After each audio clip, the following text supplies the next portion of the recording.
3 seconds when the delay. Yeah, well, I think we're on the air. Well, Hi, oh, I everybody. thought there's an ad playing on mine. Oh, hey, so then it must So actually be usually that starting. means that.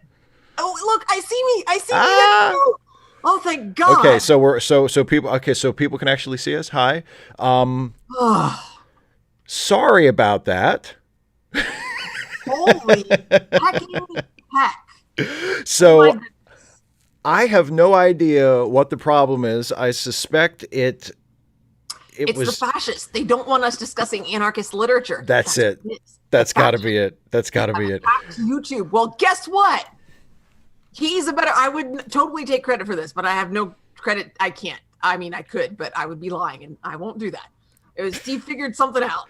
Well, I guess I didn't figure out what the problem is. It's some kind of. It's got to have something to do with XSplit because XSplit is what I usually use to live stream from, and XSplit kept giving me basically a Stack Overflow error. It said that I had exceeded my quota, which I haven't done any. I first of all, I've never ever exceeded my quota on YouTube ever. Even when I've done like You haven't exceeded your quota. even when I've done like 3 hour, like, well, the other night we did a 3 hour live stream. No problem. Unintentionally, but we just had lots to say. Yeah, unintentionally, but still. But, so I haven't done anything today at all. And all of a sudden it's like, you can't stream, you've exceeded your quota. So, No, Steve Shives. so I switched from XSplit for this to OBS, and here we are. So it's not. So we don't have quite the same. Like I don't have the live chat on the screen, and the title screen that you saw a moment ago was actually a screen grab from from the title screen that I have on XSplit. So it's not, but it does the job. It gets everything. Well, dude, I just like sort of made the Zoom window smaller and I have YouTube running over here. I mean, I don't get to have like a super special chat window in like one program. Yeah, but I do have the chat window open. I said Deralta Trek. He says, "Oh, that's why Steve doesn't answer me. He cannot see me." I do. We can see the chat. I can see the chat, but the chat just isn't. The chat just isn't going to be on screen for people watching the video. They'll have to actually watch. Hopefully this one will have live chat replay when it replays, and people will be able to see the chat that way. Harry Garrison says that he's gotten promos for stuff, the 3 live streams you're doing next week. Harry Garrison, oh my goodness, I am so excited about Monday's interview because it's Anita Sarkeesian, and I'm just like, yes, I'm such a fan. Anita will be on the channel on Monday. And I'm so glad that you're interviewing her and I am not, because I couldn't do it. I don't think I could do it. I'd just be like, and what do you think about this? And what do you think about this? And what do you think of it? She wouldn't get to answer. I'd be just like, hi, I'm so glad you're here. So Look instead, at how pleased he is, folks. So instead, you can feed me questions and I can ask her all the stuff that you want to ask her, and I will not be fanboying as much perhaps as you. It's old hat for me by now because I've done her podcast several times, so it's like it's not that big of a deal. You gotta be a big shot YouTuber.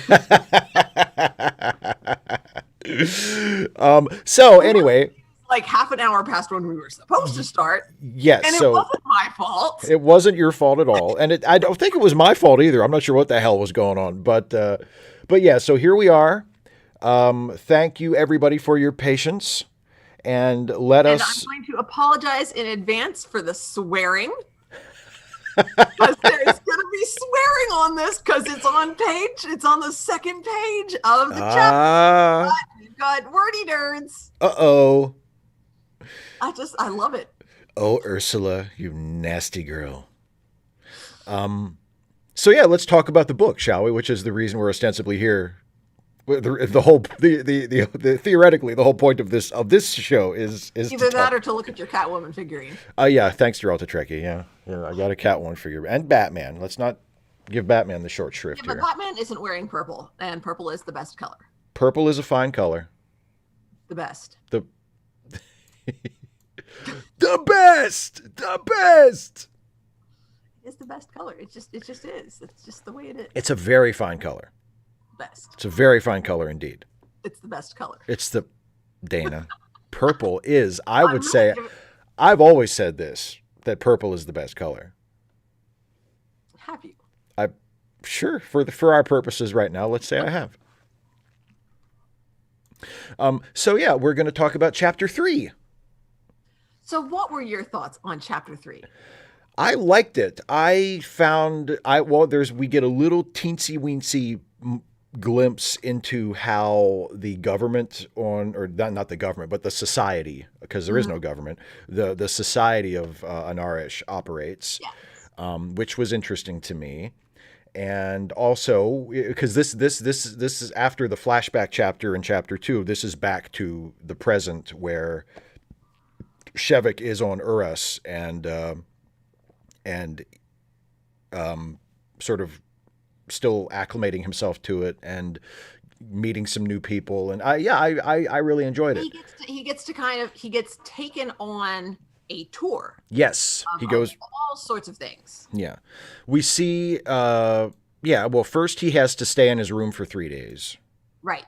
Quarantine because kind of yeah, thing. and then once they say okay, you can go now, he is like, let's go, and he's driving all over the Let's go place. explore. I mean, oh gosh, I just love him. He's so curious, and that is Yeah, something that I value so much. I love it when my students get inquisitive. It's so much fun. And so to see it in a fictional character, it's just like, yay.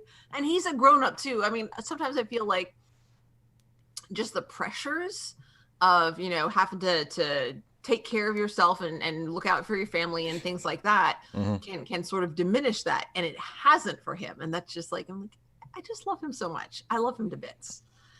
yeah. And so, His yeah, curiosity is very endearing. endearing. Yeah. Yeah. And there's lots of description, and I love her language. Oh, it's wonderful. Yeah. It's just So shall we go through it from the beginning like we usually do and just kind of sure. note I the will things say that we've chapter 3 opens. I don't have any notes on the first page. Do you? Or No, well, I guess I mean not I don't know what because I'm reading an yeah. ebook version of it, so I'm not sure what corresponds to your first page, but I do note I did like the business with the bed and the furniture and sort of exploring his rooms. The very not just vivid, but the luxuriant nature of everything really in Yeah. or And because he noticed that on the ship too. He yes. he was And he this is was even more so. Yeah, exactly. There is where I'm looking for the exact phrase. I'm scanning the here it is. Okay, so he's especially taken with the bathroom. And he says there was the common room with the fireplace and the bedroom, and then a third room which contained a bathtub, a washstand, and an elaborate shit stool. That was the first thing that I circled. I love that word, It's such a rough word, but it's like it's very but it's so precise. Like we yeah, call that's what it is. I mean, the word toilet, like It's previously it referred to like the processes, like taking care of your toilet meant like brushing your teeth and washing your face and brushing your hair and all of the things that you do. That's why like your toiletries are like soap and washcloth and toothbrush and the things that you use for general personal hygiene. yeah, So yes, I am going to show that because there's our wordy dirt. But it's not. It is this thing that you sit on to shit. yeah, I mean, but it's interesting. It's interesting that it's a shit stool and not a shit chair. yeah, But I think that's because it doesn't like there's technically, at least, in the way that ours are set up, it has a back, but that's not a back that it's not like a back support. The tank holds the reserve water. Like, right. I don't know about you, but I don't leave. No, I don't. Typically, I most don't. people don't. Yeah. Um, Well, and then right after that, I I don't want. think so. Go Daryl's ahead. Trekkie. I don't think it's not so much. No, it's not like a bedpan. It's actually like what we would in English call just a toilet. Yeah, I think it's meant to be a toilet. Yeah, Yeah. yeah, It's not anything, but and part of it is also like he's probably still thinking in Provic, like his language. Mm-hmm. And so it's much more, again, utilitarian. Like this is this thing that it does. But then, and then I love this so much because he does understand the difference in language. I have, this room was this is just his own private bathroom, and it only had one of each kind of fixture. So again, it shows the idea that bathrooms would have likely been communal on Anaris. Yeah. And so each fixture was of a sensuous luxury that far surpassed mere eroticism. Like he talked about on, looking at how the objects all seemed so lush and erotic. Like they sensual. Yeah. Yes. That this goes beyond that. And partook in Shevik's view of a kind of ultimate, and I have this underlined, kind of ultimate apotheosis of the excremental. What an amazing phrase. I know. I love it. But what that illustrates is, again, the excremental is the higher form of the word, the elaborate. Right. The sort of posturing and posh version of the word, because you could equally say and have it linguistically mean the same thing, the apotheosis of the shitty. Yes. Yeah. It doesn't quite have the same ring to it. Same cachet. Yeah. Because, he's using that to refer to the practical and pragmatic utilitarian nature of it. But when he uses the word excremental, he's talking about the luxurious Irashti nature of it. Mm-hmm. That sort of everything is beautiful and elegant and refined and sexy.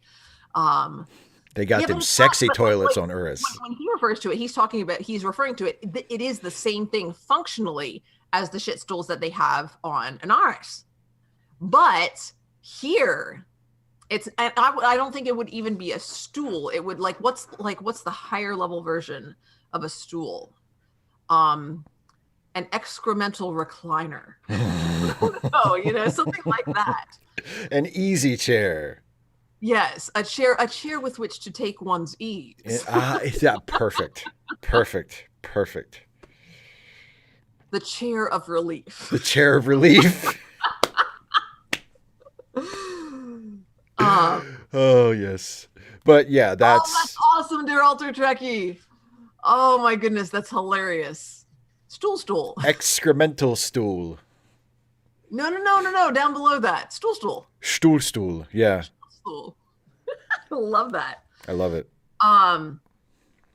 So again, he flushes it and he's trying to figure out where it goes, and he's like, "What happened to the shit? It's not excrement anymore when we're talking in practical terms." Where'd it go? Yes, it's hilarious. He's, so there's lots of water, so we don't need to, we don't need to just, and again, his curiosity, it's just hilarious. Yeah. And also it tells us again, as if we needed more sort of reinforcement of how rough things are for the people who live on Anarish.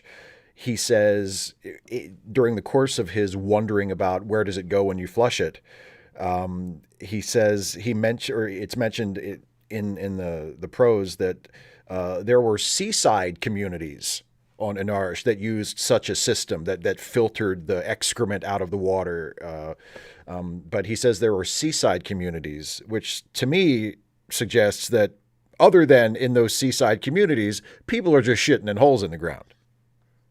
Well, you do what you gotta. I know, but I'm just saying,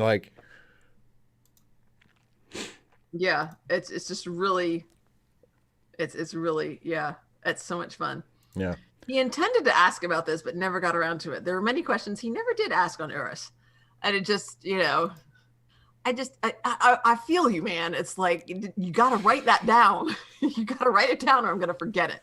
And I loved your Alter Trekkie's comment They might be Jalum. I bet they probably have. I mean, there's somebody in the Jackie books. It talks about the night soil men who would come. Their job was to come in and dig out all of the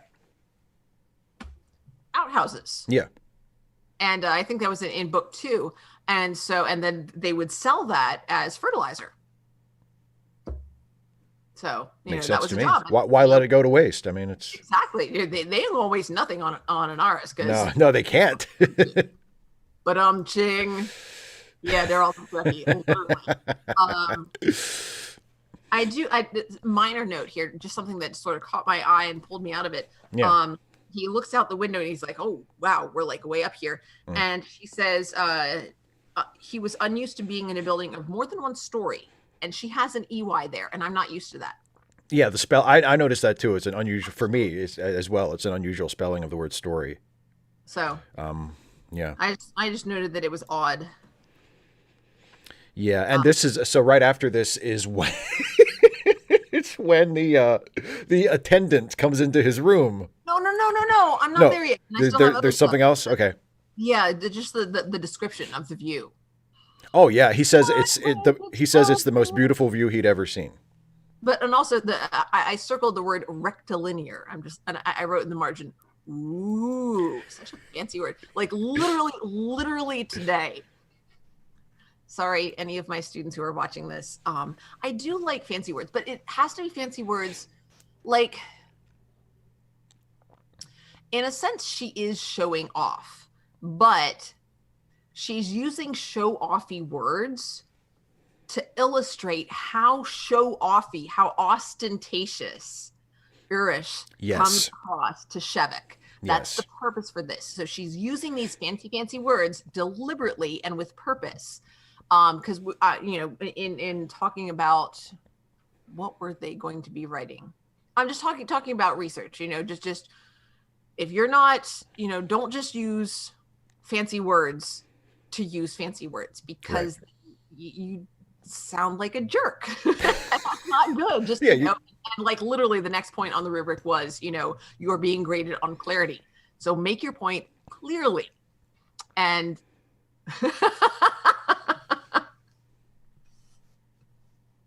the G.I. Joe. Dana has notes. Yes, I have lots of notes. I do. It's not, but it's not just, there's a difference. I mean, sometimes the fancy word, just like in here, is the fancy word is the one you need. Just like apotheosis of the excremental. Fancy words. But she uses that for that purpose, to show the fanciness of what is being described, and also the way that Shevek, the character, is perceiving it as unnecessarily fancy and literally showy-offy. Like, woo, look at me, I'm a shit still, but I'm a fancy shit still. I think you would have a similar reaction to like Trump Tower. So that would be one of my reactions to Trump Tower. Yeah, one of many. One of many. Several. The powerful, proliferate natural contours, the variety and harmony of the elements gave, and I just loved this, an impression of complex wholeness, such as he had never seen, except perhaps foreshadowed on a small scale in certain serene and thoughtful human faces. And I'm just like, oh, I just love that. Like, it makes him think of people he's known when they were just sort of, they just sort of have that thinky face. Yeah. And he's like, yeah.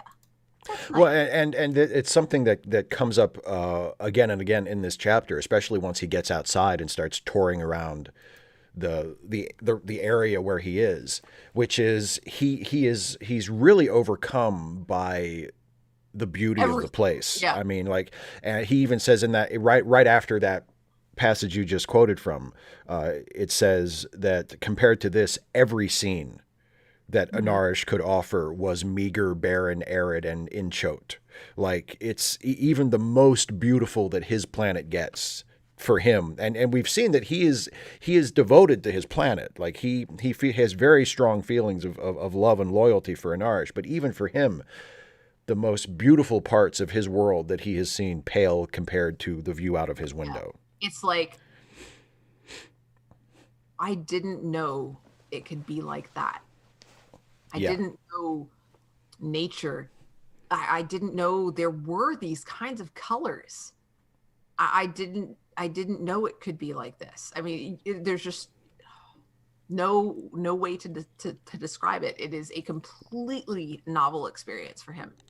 I will say, I circled inchoate. Inchoate? I don't know that word. I think it's Did you know inchoate. that one? Yeah. Yeah. You knew that one? Yeah. Okay. She does that something. She does that not a lot, but occasionally. I'm like, I'm used to knowing words. Yeah. I Yeah. don't know that one. It just means like really basic. Yeah. Yeah. I mean, I think Yeah. that one I was able to figure out with context. But for me, it's, it sort of takes me back into myself because it's something that I'm not used to. I'm Yeah. not used to I'm like, I don't know this word. Like that one I think I had seen before, but I don't know that it's been long enough and rare enough that I'm not familiar with it. I'm used to being familiar with words. That's my Yeah. thing. It's not super common at all. Yeah. It's. And then also the where he realizes like he hasn't known that a world could look this way, and his follow-up thought is, this is what a world is supposed to look like. That's yeah. It's just, I love that. And then I circled supposed to, and I wrote, why? What makes him think that this is not the anomaly, that this is what a world is supposed to be? Now that's an interesting thought. Apparently, Beautifulest One is telling us we're pronouncing it incorrectly. It's pronounced inchoate, not inchoate. So I was wrong. Wait, you didn't tell me which one has the accent. Is it inchoate or inchoate? Or inchoate?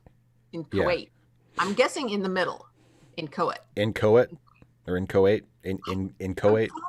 We're gonna have to look it up later. Yeah. Because if I try to do it now, y'all. See here, I'm realizing while I'm doing this. I guess I'm realizing. I guess even though I'm familiar with it, I've never heard it pronounced. Because in the middle. So inchoate or inchoate. Story time. Yeah. This is one of the reasons I tell my students to say things with confidence, because I did the presentation on Wednesday, and I showed I talked to them about the not extension, but the code that could be used on a website from Discuss. And so I showed them the website, and then I don't even remember which teacher said, "Der Alter Trekkie." I don't know, but apparently it's not from German. So one of the teachers said, that looks like discus. I was like, yes, I thought so too, because it's spelled Disqus. Discus, yeah. And no, apparently it's discuss. Yeah, I know, but it looks like discus. Yeah, we talked about this. And they said it's pronounced discuss. And I said, I thought so too. And they said, well, okay. I said, that's why I tell my students, just say it confidently and people will believe you. And so the story I generally use is when I'm teaching figurative language. I was, looking through, and synecdoche. Yeah. I look at it and I see synecdoche. Synecdoche. It looks like DOC, doche, like synecdoche. Yeah. And I don't remember who I think I was talking to one of the other English teachers. She's like, I thought it was synecdoche. I'm like, well, maybe it is, but that's the first time I heard anybody say it. And well, it's really cool. So anyway, so I mean, that's the example that I use. I'm like, I'd only ever seen it spelled. And when I said it to someone who was apparently more familiar with the term, they questioned themselves instead of me. I was just like, I didn't know what I was talking about. I just went with it. Although one of the teachers who was there said, well, I said, I don't understand why they used a Q. Maybe they're just trying to be fancy or trying to get something that they could copy or, trademark. Yeah. And she said, well, the Q, maybe it's like discussion with questions. And we were all like, oh, I said, did you know that? Or did you just look it up? She's like, no, I just guessed. I was like, well, like I said, say it with confidence. We'll all believe you. So. Yeah, I think between Beautifulest One and Harry in the chat, they've got it straightened out now. Inchoate. All right. Inchoate. Awesome. So there we go. Well, then here's the bird. I put yes. I don't know. Can we see? I put a little heart at the bottom. so sweet. His breath caught in his throat, and he's like, "What is this? It's a bird." He doesn't know what a bird is. Right, because they don't have animals on an Arish. Oh, I like that. Yeah, except for like fish. Right. Yeah. And then the attendant comes in, which is funny because we haven't mentioned this yet, but Shevik is naked. He's alone in the room, and he woke up, and he's just kind of walking around, taking in his suite of rooms, and he is buck ass naked. Thinks nothing of it, is not self-conscious about it at all.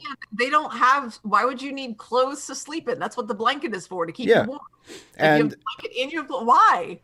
and a guy comes in to his room to deliver some stuff, which I think we found out later it's giving him like clothes and stuff, like just sort of basics that he makes the bed too. Yeah. yeah. And so this poor bastard comes in. And he stops. He gets in and he like freezes. Yeah, and he's like, and "Oh." Shevik comes over to him and holds his hand out. He's like, "Oh, I know what to do. I know this custom." Yes. And he goes to shake the hand, and he's like, I don't know. The poor guy. Yeah, guy. And it says he's like, "Oh, come on in." He's like encouraging, "Come on in." He's like, "Oh yeah, I have to be polite to him." So he calls him sir. Yeah. Oh my goodness. Yeah, and he mutters something unintelligible. Like he's just I'm just let me do my job, man. Please. I love how she is able to communicate how deeply uncomfortable this guy is. Like without going overboard with it.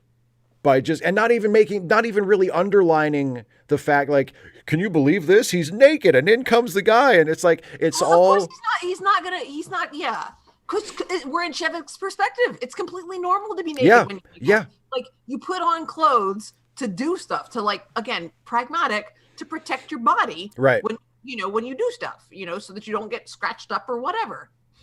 Yeah, it's really well done. It's a really well done little scene. Yeah, and then the guy leaves, and then he gets his visitors, which are a trio of doctors.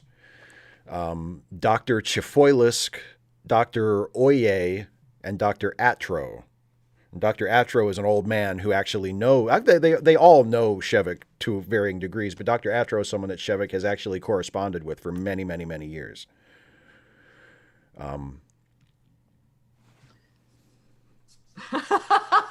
And so Atra's like, "I got something for you here," and he's again, they have like layers and layers of clothes and pockets, like lots and lots of pockets. The note that I have from that, yeah, men's clothes. Men's clothes have pockets. Like that's like a thing. Although it's becoming more common, "Ooh, I like your dress." Yeah, and it has pockets. Why weren't we doing this all along? Because, purse manufacturers, we're job creators, Steve. Exactly. And I am sure there are, like, we could look up, how Ursula Le Guin came up with names, but I'm sure she's been asked that in interviews before. But that's an excellent question that I'm not really familiar with. The name, I have to say, as someone who gets very easily annoyed by made up names, unless it's for comic effect, the made up names in this are really good. They somehow manage to be like different and alien sounding without getting annoying, without sounding silly or pretentious. Yeah, like, because, like, I mean, that's the thing. If you're trying to, like, one of my favorite things to do is to make up silly sounding names if you're trying to get a laugh. But if you're writing a supposedly serious story and everybody's got ridiculous made up names, it's just like, oh, okay, how can I possibly take this seriously? But this does a really good job of finding that balance so far. The names are really good.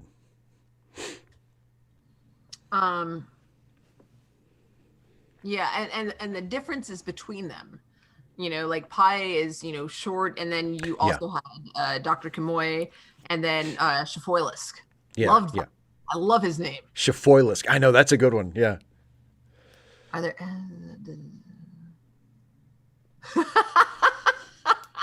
Love the way Der Alter Trekkie Yes. describes that. Yes, like Shafoilisk is a relatively long name and it's complicated, but I'm like I can say that with confidence. Yeah. Is that how it's supposed to be? Don't know. It could be Shafoilisk or Chafoilisk or something like that. Yeah. Don't know. For me, it's Chafoilisk. Yeah. That's what I pronounce it as too. Shafoilisk. Yeah. There you go.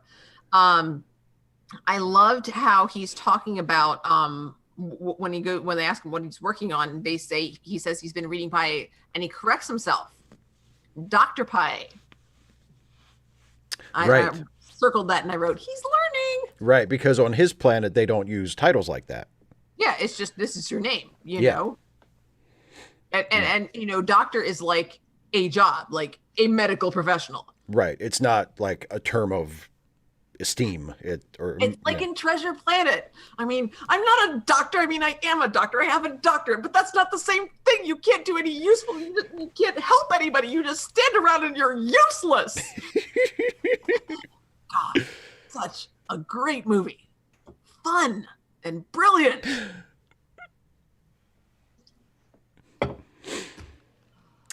And this is also where they sort of have this exchange back and forth where they're figuring out how old he is, because this is the first time they've known of him and known him through correspondence and stuff and through radio transmissions that Shevik and his organization have been sending and receiving for many years, but they've never actually. No, I'm so sorry. Yeah, Dr. Pi I turned 2 pages. Yes. I'm so sorry. I turned 2 pages. His bit of Dr. Pi is later. Sorry. Yeah. And that's the one with the doctor thing. Yes. Yeah. But before that, I do have a note from before they start talking about his age. Atro had precisely the one kind of authority yes that Shevik recognized, and I underlined that whole sentence. And then the other thing is, Atro is the one who calls him just Shevik. And right. And that's just like, oh, thank you. But I mean, it's there again. It's without that hierarchy. He's being addressed as equals, I think, is the big part of it. It gives him a sense of relief. But also, I mean, with the sense of, he's a colleague. He's not being, given a term of respect or you are our guest. He is being treated as, as an equal. That's an important part of it. But as, hey, I want to hear what you have to say. I want to see what your ideas are on this.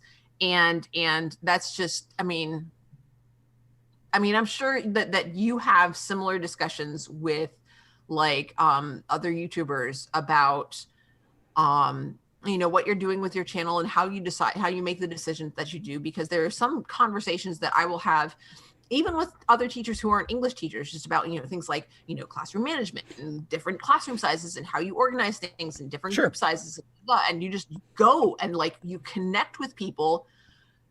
And it's not, it's about something when you're deeply passionate about it and you're knowledgeable about it. Like there's a level of connection there that is unique, and he gets that. Mm-hmm. That is how they are communicating. And it's so awesome. Yeah. Yeah. And also we get a little bit more about Shevik and why he was the one chosen to make this trip, yes. Which is that he's kind of a genius. Apparently, he won his prize that Outro gives to him, and they say, how old were you when you wrote the Principles, the book or the work that he was awarded the prize for? And he says 29, and they're amazed that he was that young when he was awarded this prestigious prize. And he says, Atro has also won the same prize, but he says they didn't give me mine till I was 60, and you got yours when you were 29. So he's obviously kind of a big deal, apparently. Which is different from current thought, I think, as far as neurological development, as well as social paradigms. When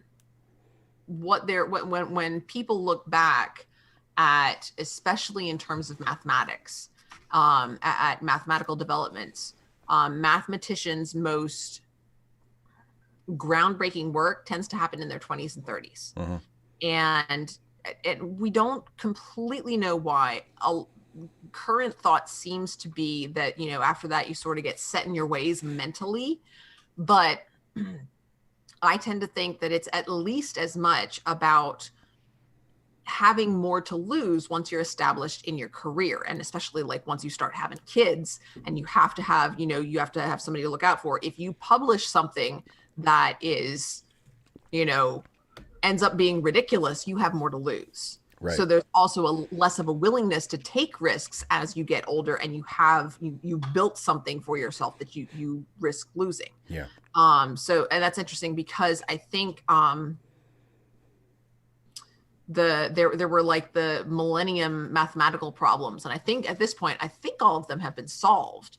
And to my knowledge, they were all solved by people who were relatively young. I mean, like in some cases, younger than Shevik is.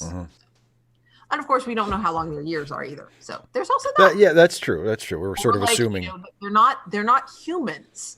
They're people, but not necessarily humans. So we don't know. They have human-ish lifespans, but we don't really know. So yeah, and they do. I want to look that up. We're going to talk about that because I didn't think that was the case. I thought there were like 14 of them, and I thought they'd all been solved.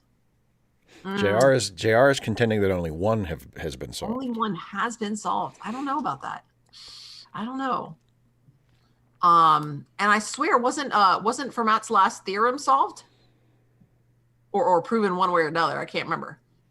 I remember hearing something about that like ages ago because I remember it was on Malcolm in the Middle, and like they're all impressed by the arithmetic that Malcolm can do. They give him credit card numbers and then he'll like multiply them together and come up. I'm like, that's arithmetic. And so they're like at this fair. It's not higher math. One of the kids there says, Fermat's last theorem, and the teacher's like clapping away and everybody just stares at it. And I'm just like, look, I know that that's freaking amazing. And like Malcolm's just a human calculator. I mean, not that that's not impressive, but it's not Fermat's last theorem. The thing is that just nobody recognized it. Oh my goodness. And they talk about Paye asks him, hasn't your man been in yet? Right. Which is that poor old bastard who got to see him naked. And I love that it's euphemistic. Like they don't say, hasn't the servant been in yet? Right. Because when he says, then they say the servant. Like they don't call him a servant at first. Right. It's interesting.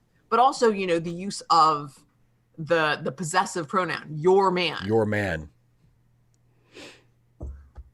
So and then then I have the notes on Paye. Dr. Paye, sorry. He doesn't apologize. He just corrects himself. He's learning. Oye asked him if he had seen the work on relativity. So they're talking shop, and they're all like really excited about stuff. And it says, except for Atro, who had outlived intensity. And I underlined that and I questioned it because I'm like, does this happen? Because I feel like I've gotten more intense as I've gotten older. Now I'm 60, so maybe there's like a sharp decline. maybe when we hit 50, we'll be like, I don't care about nothing no more, all this stuff. But I don't know, man. I don't. Well, in your case, because we've known each other over 20 years. Yeah, but I'm just saying, it's possible. You have definitely not mellowed in that time. You have some. In certain ways I have. Yes, Yeah, I think you've gotten a stronger foundation, I think that's but fair. I don't think. But I'm like, yeah, I haven't experienced what I think the book is describing Atro is having. Like, I haven't felt like a dimming of passion, generally speaking. Like, Yeah. I'm still very engaged and very interested and very passionate about things and about life and about things that matter to me. Yeah. And, you know, and capable of getting like really excited about stuff. You know what I mean? Like, I'm not the guy that just sort of stands by and goes, "Yeah, it must be nice to be able to get excited about stuff." Like, it's definitely not me. But like you said, maybe when we get 50 or 60, we'll start declining. Maybe Acho has depression. Maybe. It doesn't, but I mean, her phrase is he'd outlived it. Like, Yeah. this is a thing that happens to people. I don't know. Um, Later, I underlined. You talked about mentioned him being a genius because I turned pages and we were getting past where I wanted to talk about, and I didn't realize I'd gotten past. Sorry, my bad. And I think he's really enjoying just talking shop with people who can really understand him. Yeah. And I underlined he had no equals on Anaris. Here in the realm of inequity, he met them at last. Yeah. I noticed that too. That's a really great line. Yeah, and I wrote irony. Yeah. Well, yeah, irony, and it again, it's she keeps finding all of these different and really interesting ways to bring out how conflicted he is about this experience. You know, like he notices how gorgeous the planet is, but he also keeps butting up against how, compared to his the lifestyle he's accustomed to, how wasteful they are, Yeah, how pros frivolous they are. cons. Yeah, Yes, and they can be. They yeah, don't appreciate it because they don't appreciate what they have because they have so much they of have it. abundance. Yeah, Cardinal Doomsday says, at 56, less intensity, less excitement, less passion. So maybe it's when when you get to 50. boy, I can't hardly wait for that. I don't know. I don't know. But see, now I'm curious to see if that happens. It kind of gives you something to look forward to. Like, does this happen? Da-da-da. Well, I'll make you a deal. If one of us starts to notice it, we'll let the other one know. And Oh yeah, I'll totally tell you. I'm like, you're just not as interesting as you used to be, Steve. you weren't like this before you hit 50. And I'm on the other side, and I'm telling you so. Because I'll get there before you will. That's right. That's right. You're a little bit ahead of me. All the time, Steve.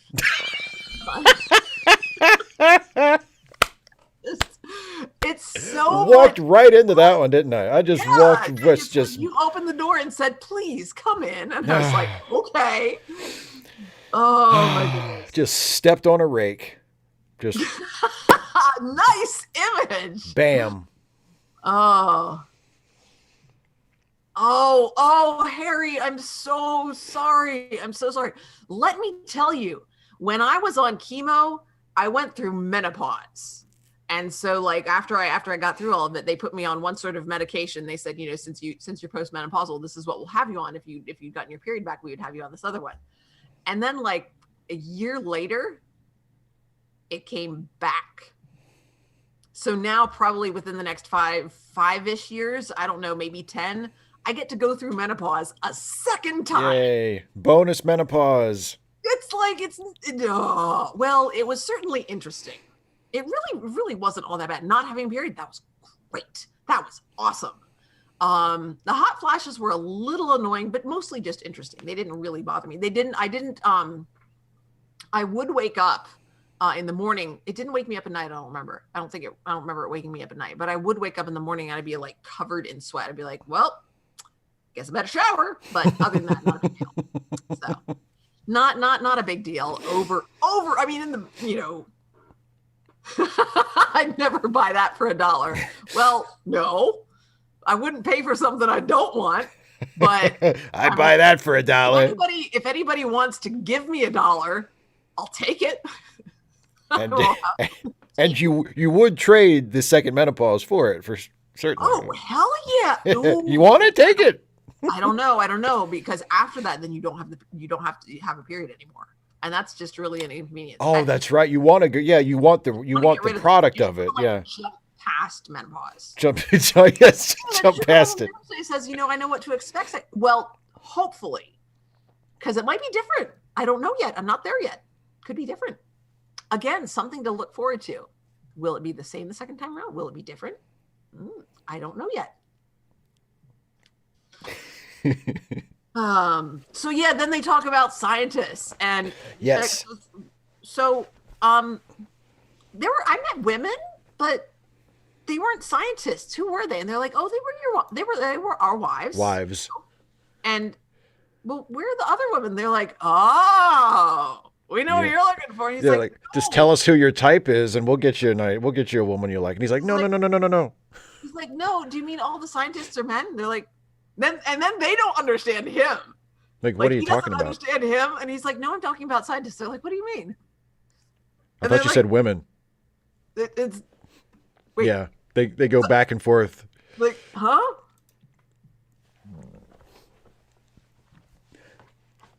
Annoying chest pains.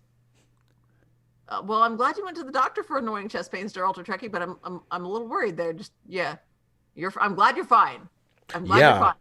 Chest pains, that sounds scary to me. It's nothing to mess around with. So and I circled the word scientist. Oye says incredulous, like what? And so down at the bottom, and of course they he mentions it a little bit later. I put, because this would change the story so much, because of course they only communicated through what they published. Right. What if Shevik had been a woman? Like they wouldn't have known. They wouldn't have known. Picked him up or her up at that point, and they'd be like,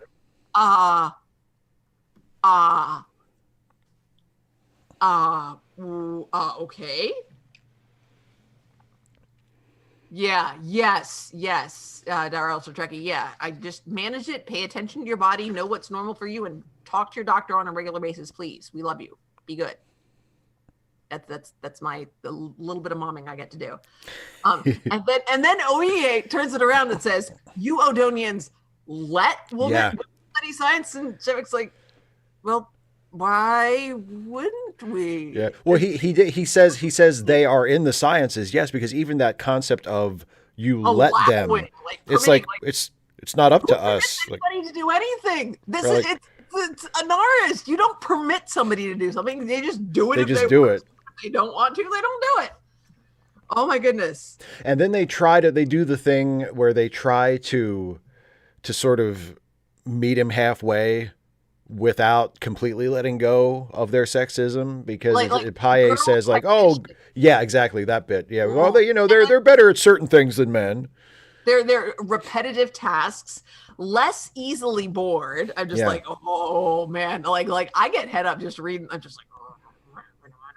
And do you find any women capable of original intellectual work, Dr. Shevik? Well, Midas was my teacher. Also, Gvarab, you know of her, I think. Wait, Gvarab was a woman?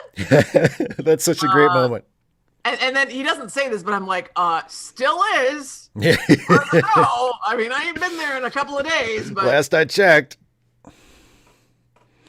Oh, Eugene, I'm sorry to hear that. There are some sucky things about being a person, but gosh, the world is a really interesting place. It's a really interesting place, and I hope that whatever makes us individuals continues on in some manner, because there's so much more that I'm not going to get to experience after I die, if that's all there is. Yeah.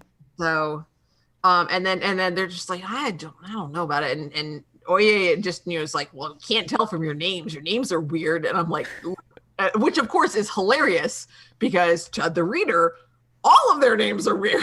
Right. Like if your names are weird and so are yours. If the Erasti have gendered names, we can't tell, because they're all It's just like you have to pay attention to, what sort of pronouns they use, because you don't know up until that point Right. whether somebody's male or female. And then Shevik just adds, well, because they're at that point they're talking about creative. Do you find any women capable of original intellectual work? And then Shevik later on adds, well, Oda was a woman. They're like, well, yeah, but whatever. And then I think they also talked about there are a few, where was it? They talked about, kind of, they're up at the top of my page, god awful. There's always a few exceptions. Yeah. God awful brainy women with vaginal atrophy. Yes. Just like somebody asking to be punched in the throat, dude. Yeah, but Philip, that's true, but I don't know how young he was and how much older he is.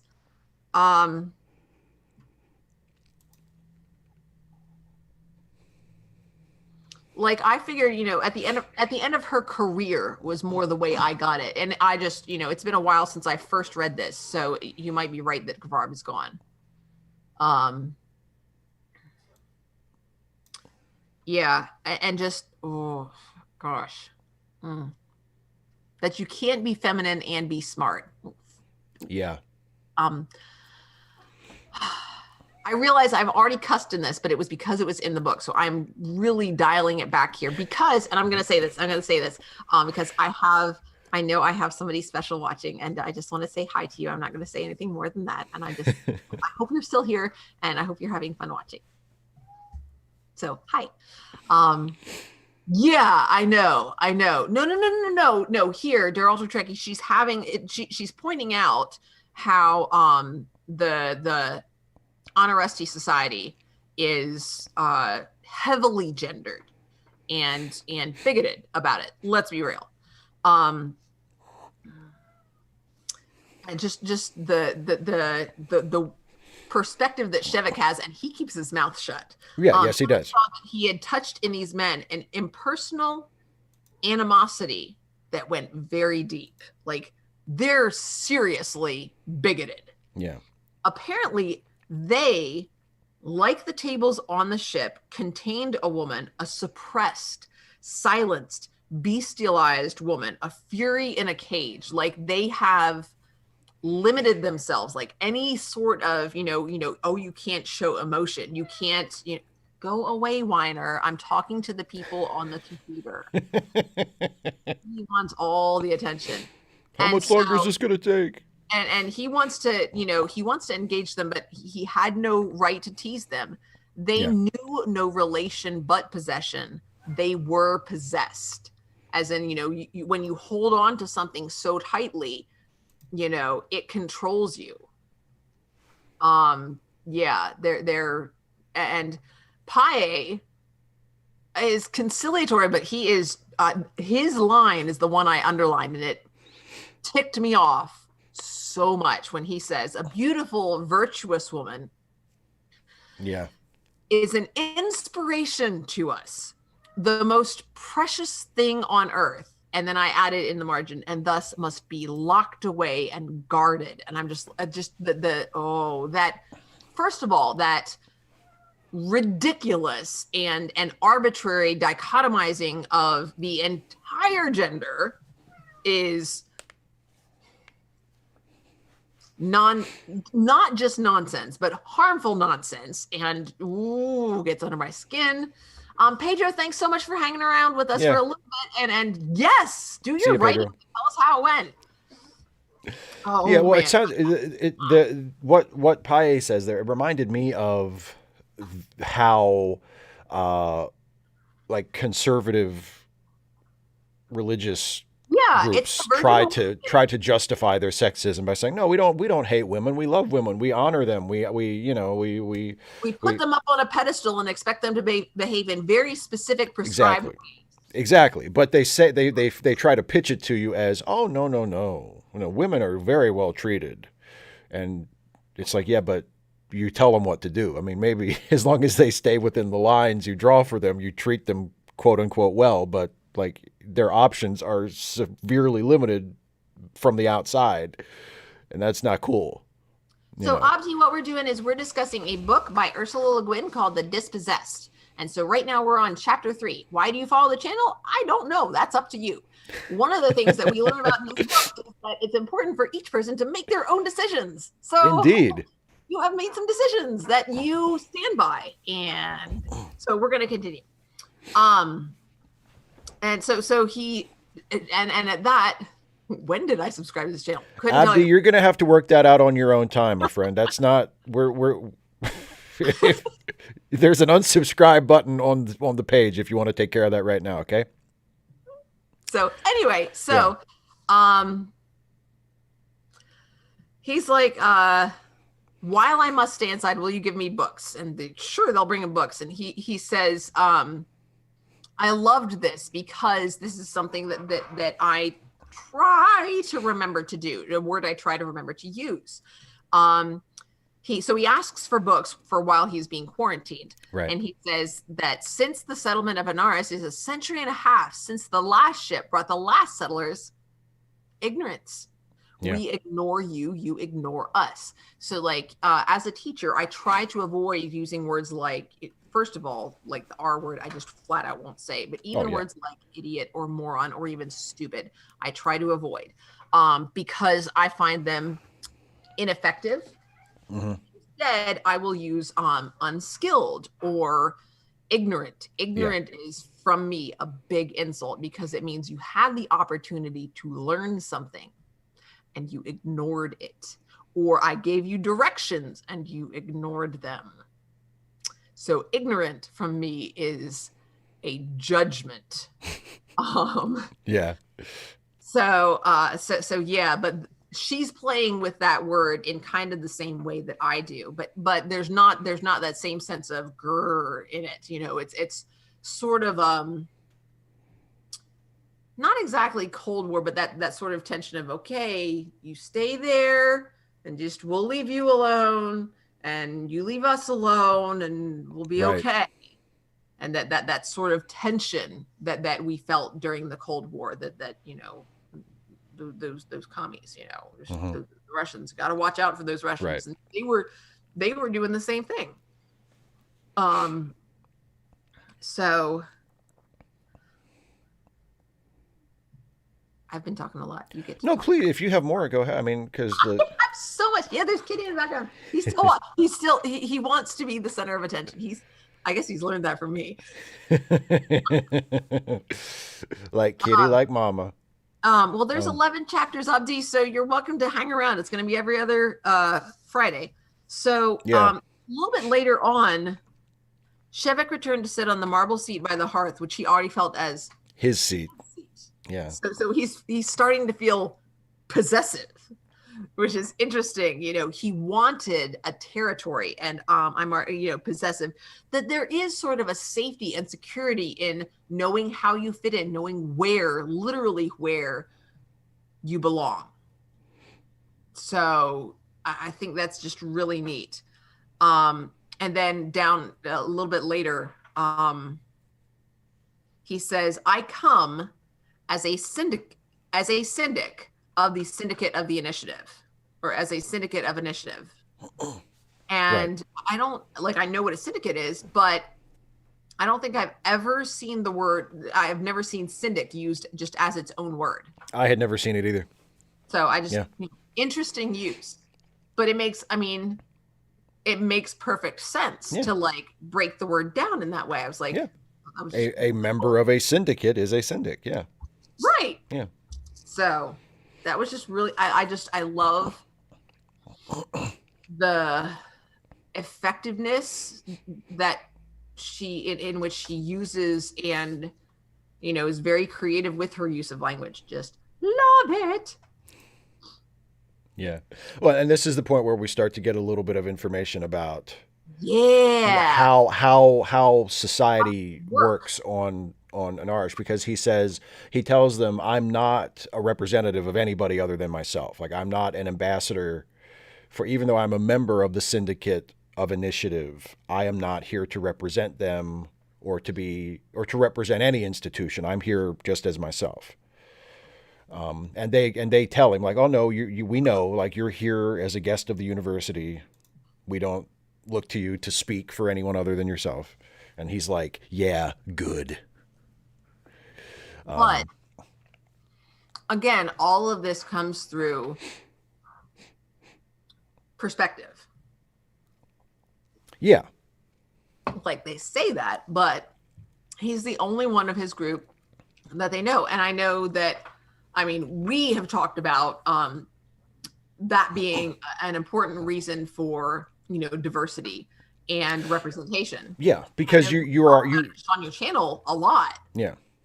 That, when you are the only one of this particular group, then you kind of, people will take you as representational. Right.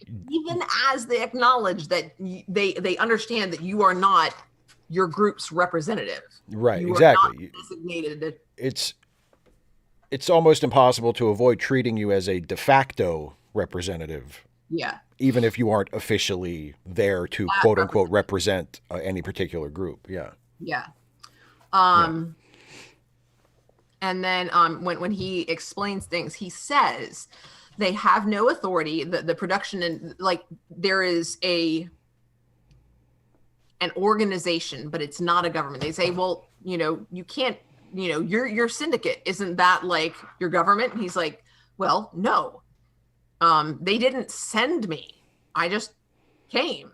I happen to be a member of this particular organization, but I'm not here on their behalf. And he's like, we're all, they're like, isn't that a revolutionary group? And they're like, well, yeah, but every group on an ours is a revolutionary group because we're a revolutionary society. We're all revolutionaries. Whiner. And he says, they do not govern persons. They administer production. So he makes that distinction. He says, they have no authority either to support me or to prevent me. They can only tell us the public opinion of us, where we stand in the social conscience. And my note that I put on that was, he means this, but it doesn't mean that he's correct. We'll see more of this later. I do. It's one of the things that has really stuck with me, and one of the reasons I wanted to read this with you. Like, it's easy to say that you don't care what other people think, but we're social beings, and right. We do care. And so if they tell you, like we talked about in the live chat for DS9 just the day before yesterday, when we were talking about what Worf goes through. Yes, when he's that expulsion, that very public and very complete rejection that he is no longer a member of his people. I mean, that's, it's being like, I'm relatively confident that the Amish have something like that, and I can't remember what the word for it is, and it's driven me nuts since Wednesday, except when I forget about it, and then it's shunning. Huh? Shunning. Yes, thank you. When you're shunned, yeah, you can't be with your family. You're just completely separated from. Yeah. I mean, it's really stark, and when you have that. I mean, we have that word in common use, but it doesn't convey, especially since that is their community. They're not part of our broader society. Like, you are alone. Like, I would say that it's more than what Worf goes through, because Worf has another group that he has connections and he has these other relationships. When you're shunned, you are still within this group that does not acknowledge your existence or communicate with you. Like, they'll provide food, like you will have food to eat, but it's over there. We won't talk. Right. You're not a part of us. You can't sit with us. Yeah. Except it's your family that does that. In your entire everybody. I remember that happening to me like not with my family, but like in when I as a student, as a in junior high school, you know, you can't sit here. Yeah. And like you try to figure out where you can put your food down, and like the next day you debate whether you want to go and get lunch, or if it's easier just to hide somewhere. Right. It, you know, And imagine that at every stage of your life. Like not, yeah, yeah. like on a complete societal level. Yeah. You know, I mean, where you stand in the social conscience is so important. So yeah. And again, yeah, we get to that later on in one of my favorite parts of the book. There is, and I guess this gets to what we were talking about as far as, anarchy and just and unjust hierarchies. Like they have power, but there is also the social expectation that they will not exploit it, and that somebody who does also risks being shunned, or negative social consequences. So I'm scratching up the furniture. I don't have a lot. The next couple pages, I don't have notes. Well, no, because this is when he had there's a period where he has to stay in his room for quarantine, like we mentioned, and that's also I want to I think it's interesting that he's, and it goes back to the tension between him and his loyalty to Anarish and his appreciation for Uras is he's allergic to the place. Like literally, he has. He's got a stuffy nose, Yeah. and plus, I mean, he might be carrying diseases. Right. You know.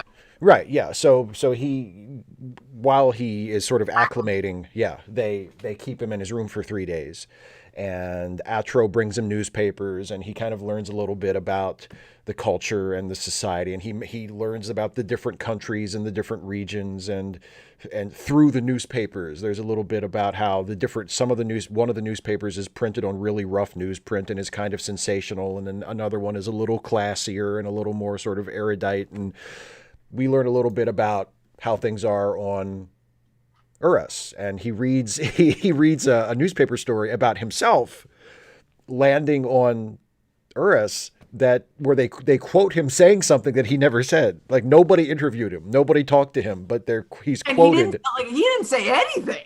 No, he said nothing, and they even quote him using a word that he's never even heard before. He refers to all Setian friendship, and he figures out that Setian must be a term for both.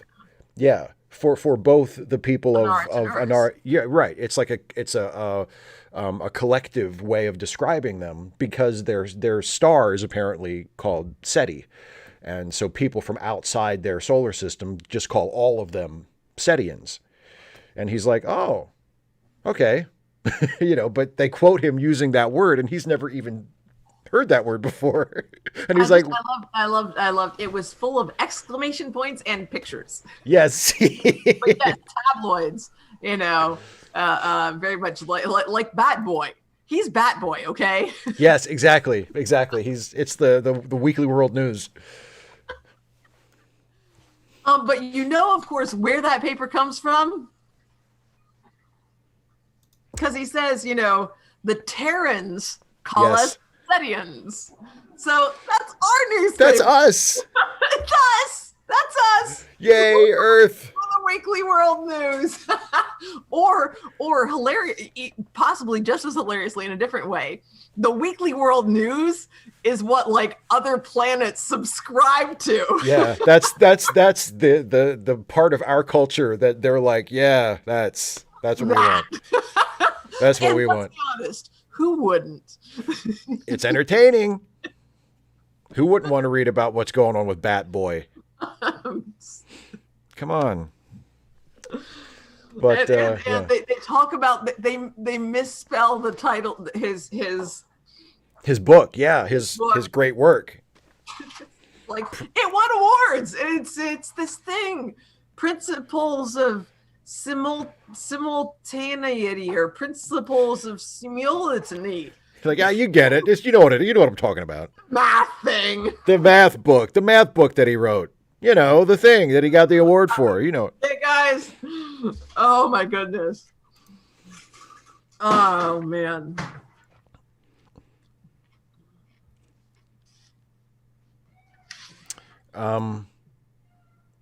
Yeah, and then they tell him about some of the various countries on Urus, like there's Ben Bealey, which he said, which Dr. Paye says is the backwards one.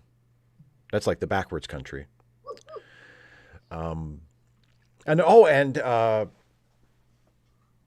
he asks, this is an interesting question that Shevik asks. He says, "Are there any Odonians here?"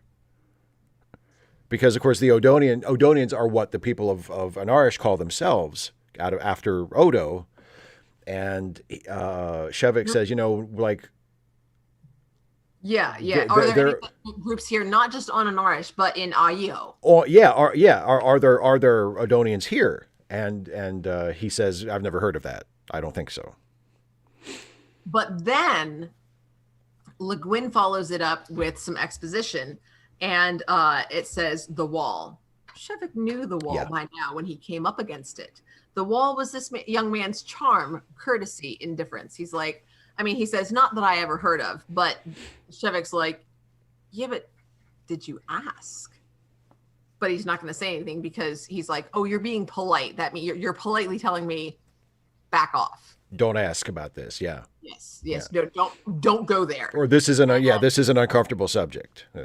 Yeah, and of course he brags about IEO. He says we have complete freedom of the press in IEO, which means of course there's a lot of trash because anyone. The implication, of course, being that anyone can publish anything, but don't forget they're capitalist, they're proprietarian. So no, not anyone can publish anything. Anyone with enough money, can publish what someone else is willing to print for enough money. Right. So yes. So again, it's filtered through Paye's what he's willing to say and his own plus his own perceptions what he's willing to say, how he wants to get it across, and then of course Shevik's perception of that as well in some of the responses there. So I love the characterization here. I love character driven story, and this is so character driven, and it makes me so happy. So then they let him out after 3 days, and at first they go back because the end of their conversation, and when he said he asks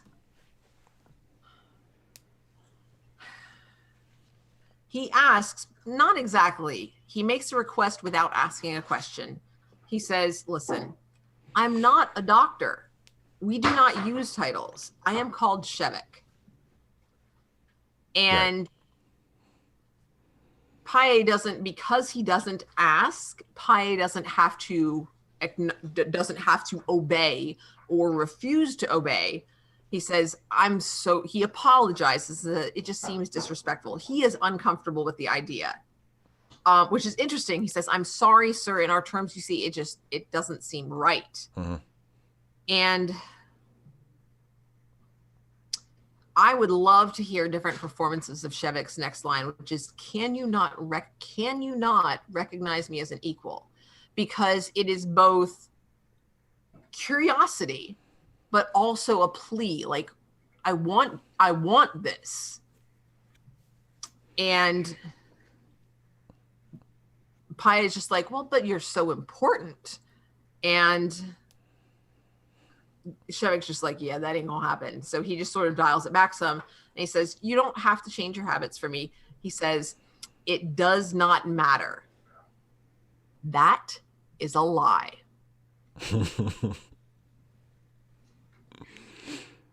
It does matter, or he wouldn't have asked. Yeah.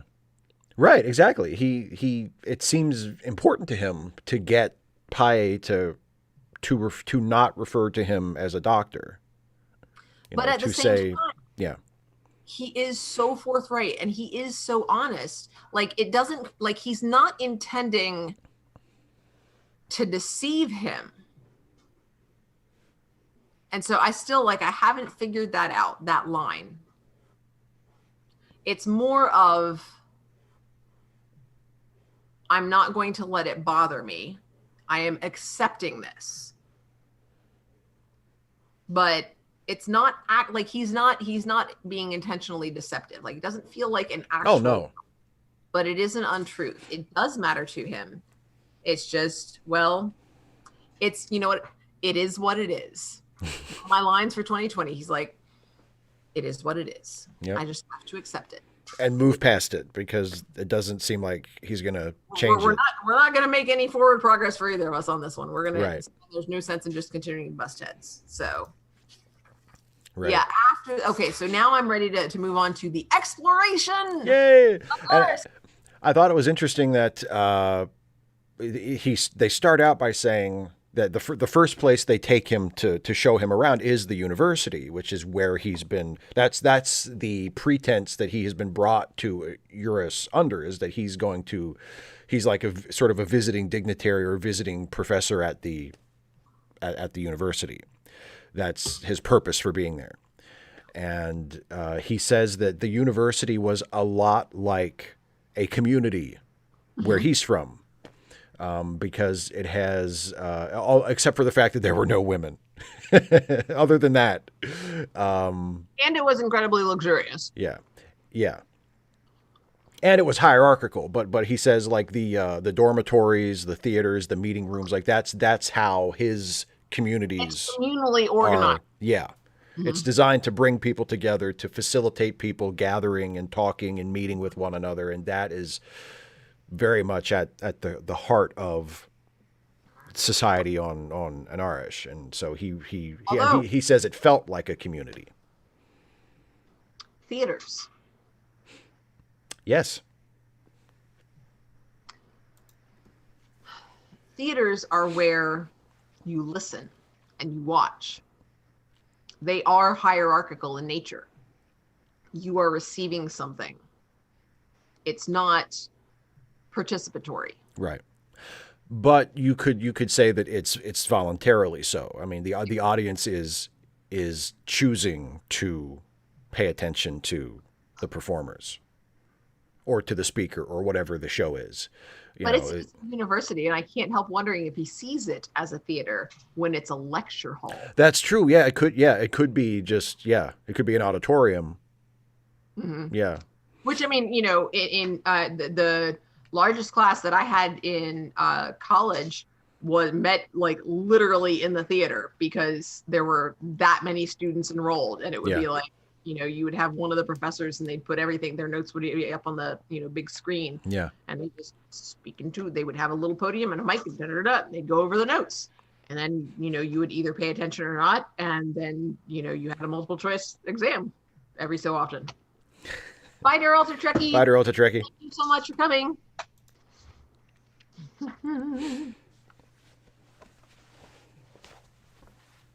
The note a little bit later, so they're talking about Io and bragging on it. Led the world for centuries. The excesses of the 9th millennium were ancient history, their only lasting effect being the shortage of certain metals, which fortunately could be imported from the moon. And that's what makes Anaris possible. Right. If they hadn't depleted their own resources, there would be no need for anybody to go to the moon. So they are, I mean, there is a sort of, there's a capitalist relationship there. Right. Yeah. They've been sent to the moon essentially to mine it. And in exchange, they get to live there because ain't nobody else want to. We will let you, you guys, you want your own society? Good. Go get us this metal that we need, and you can just stay there. Yeah. And we won't come to get it. We'll come to pick it up, and that's it. And we won't try to boss you around. Yeah, exactly.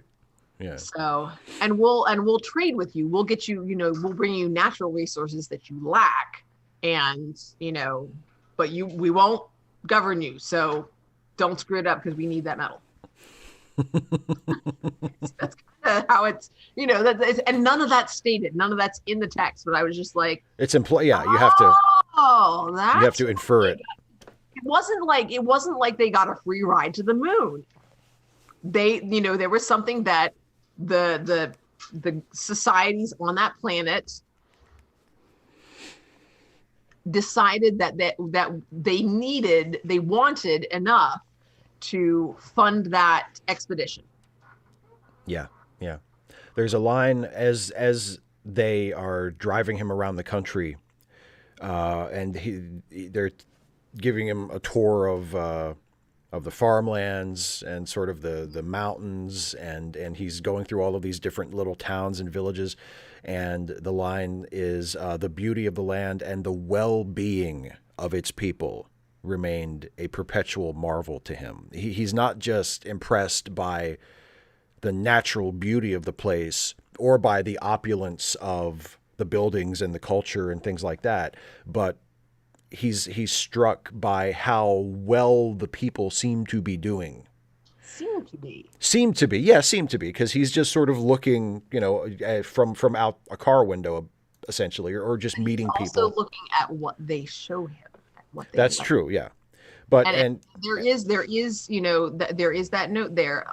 All the people he met and all the people he saw in the smallest village were well-dressed, well-fed, and contrary to his expectations, industrious. Yeah.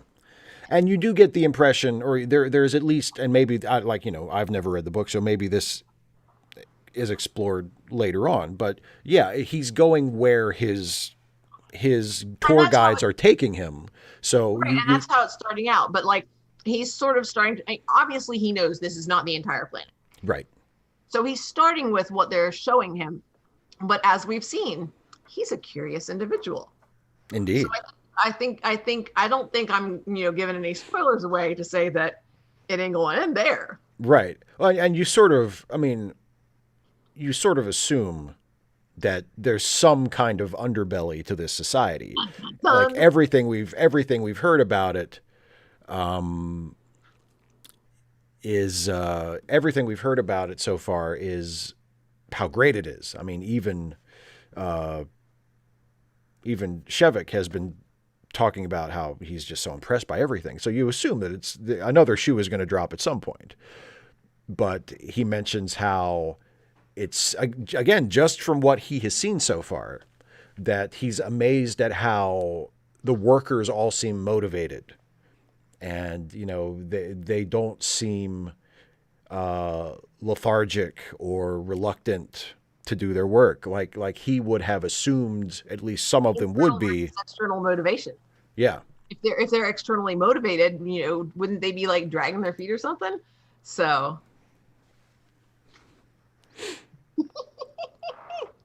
Steve. Yes. Is it mean if I want to feed the trolls? You can do whatever you want, my dear. So Eugene, this isn't a debate. I don't know where you got that idea, but hey, Steve. Yes. He says we're agreeing too much with each other. It's not a debate. I see that. Yeah. Should we argue about something? Should we find something to disagree about?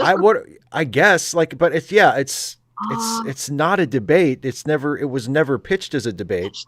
Sorry. So I guess we could start with baseball sucks. You're just because you, with your black heart and your dead soul, you cannot. Desiccated soul. You're dried up husk of a soul.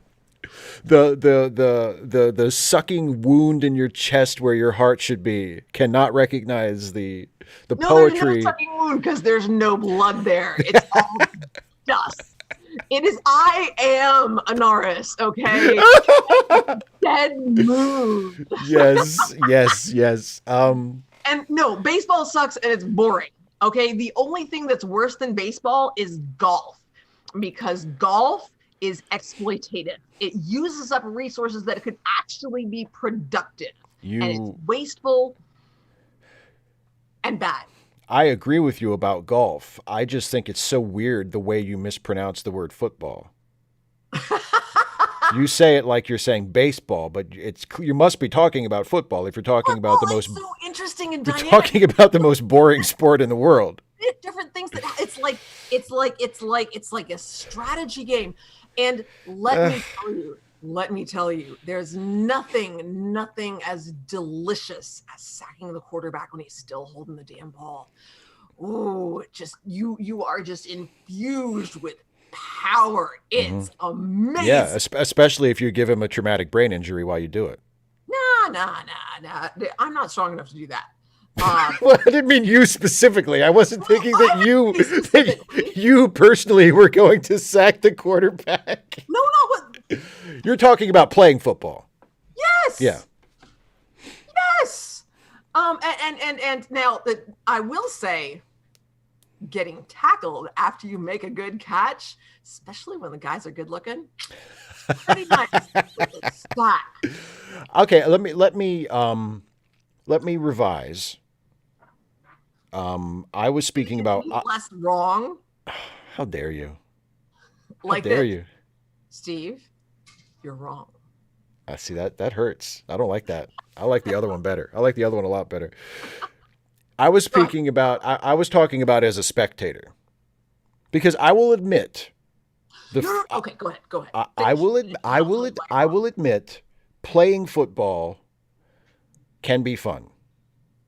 Wow. Okay. Watching football, I would rather gouge out my eyes with an ice cream scoop. It's the most boring waste of time I can imagine.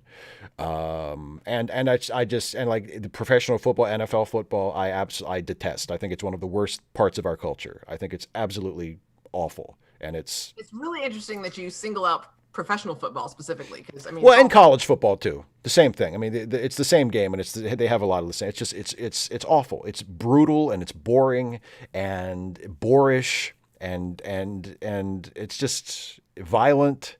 It's just bad. It's just absolutely atrocious. It's one of the most. It's the like I said. It's one of my least favorite things about our popular culture in this country. one of the things that I love the most about football Please. is the stop and go nature of the play, because like of the game, because you have both the strategy in determining what type of play to use if you're on the offense, as well as it's almost like poker on the defense. You're like, okay, given this situation, what play is the offense going to call? And that's one of the reasons that I loved. I mean, when the not very often, but the few times that I got to play, I loved playing defensive line, looking across at the quarterback and trying to figure out what are they going to do? What are they going to do? Where am I going to go? And where am I going to go to stop this and to end this play? So you have that moment of figuring things out, and then you also have the dynamic strategy of once the play is in motion, how, like, especially that's when you're the one with the ball, or when you're the one trying to protect the guy with the ball, or when you're the one trying to get around the guys trying to protect the guy with the ball. No, That's a low blow, Harry. No, I didn't. However, I did go to Florida State, and no, I'm big on. I don't really follow professional sports at all. I got too much else going on, but there's there's so many different mental things going on. Like it's that in between of figuring out, okay, what are they going to do next, and then once the play starts moving, how it's going to play out, and all the different factors involved, which way somebody is going to break. It's all just so dynamic and so complex and just amazing and just really intriguing to think. I mean, once somebody breaks away and they're just running down the field, and either somebody else is going to catch them or they're going to score. And that's not as to me. As much as the commentators, they get really excited about that. To me, that actually limits the number of options there. So it's not as interesting. Fumbles, oh man, fumbles are exciting. Obviously you don't want them to happen to you, but yeah, there's just so many different options. Yeah. Whereas baseball, Go ahead. It's much more limited and thus boring. Okay, so first thing, I don't agree with George Will on very much, but I agree with George Will when he describes football as combining the two worst aspects of modern American life, and that is violence punctuated by committee meetings. I feel like that says that just about encapsulates what I find boring about NFL style football and American football, gridiron football. And there's also the other stuff that I mentioned before, like and the fact that everybody has helmets on and numbers, and you can't tell who anybody is, and there's no individuality, and like the whole. I hate it. I hate it. I hate football. I hate the sport. I detest it. I think it's awful. I would be happy if it just didn't exist. Okay, Cardinal Doomsday asked, "How did this become a discussion about sport?" Because somebody, yeah, go ahead. Because somebody asked why we weren't debating, and I'm like, well, we have to find. Let's see if we can find something to argue about.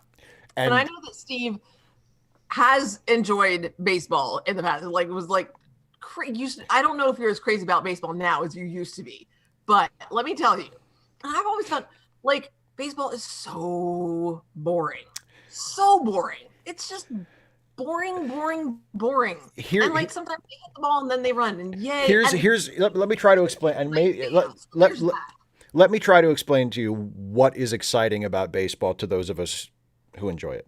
Okay, at least for me, and I know a lot of other baseball fans feel similarly. There are probably a lot of baseball fans who find different things about it that they like.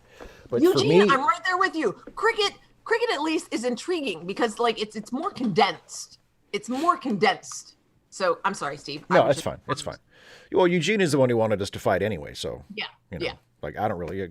Of course, Eugene thinks football is awesome because he was here looking for a blood sport to begin with. But here's the thing about baseball that makes it so exciting to me.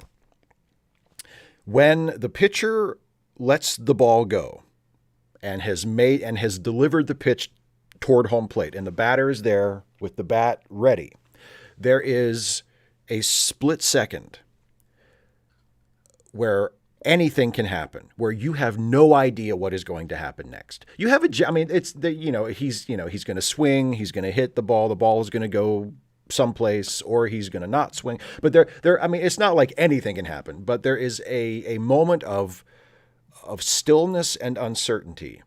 And if you are emotionally invested in the result of that game, if it's your team playing, or if there are high stakes, if it's, the World Series, and this is down to the nitty gritty, and, your team needs to score, or your team is on defense and they need to shut these guys down so they win the game. Like there is a level of tension and anticipation with every single pitch that I do not know of its equivalent in any other sport. Like that's literally what happens between plays in football every single time. Is that and in football, that sort of dynamic, that different things can happen, and you don't know when someone's going to break away. It happens during the play as well. You don't know if he's going to get knocked at from an angle he's not expecting. He's going to drop the ball, and the other team's going to grab it, and they're going to okay. But here's another. But there's excitement and uncertainty is all the way through in football. But it's just so boring and stupid, and I hate it. That's okay. You're wrong. I know. And it's okay for you to be wrong. As a teacher, let me tell you this. It is important to understand how to deal with failure.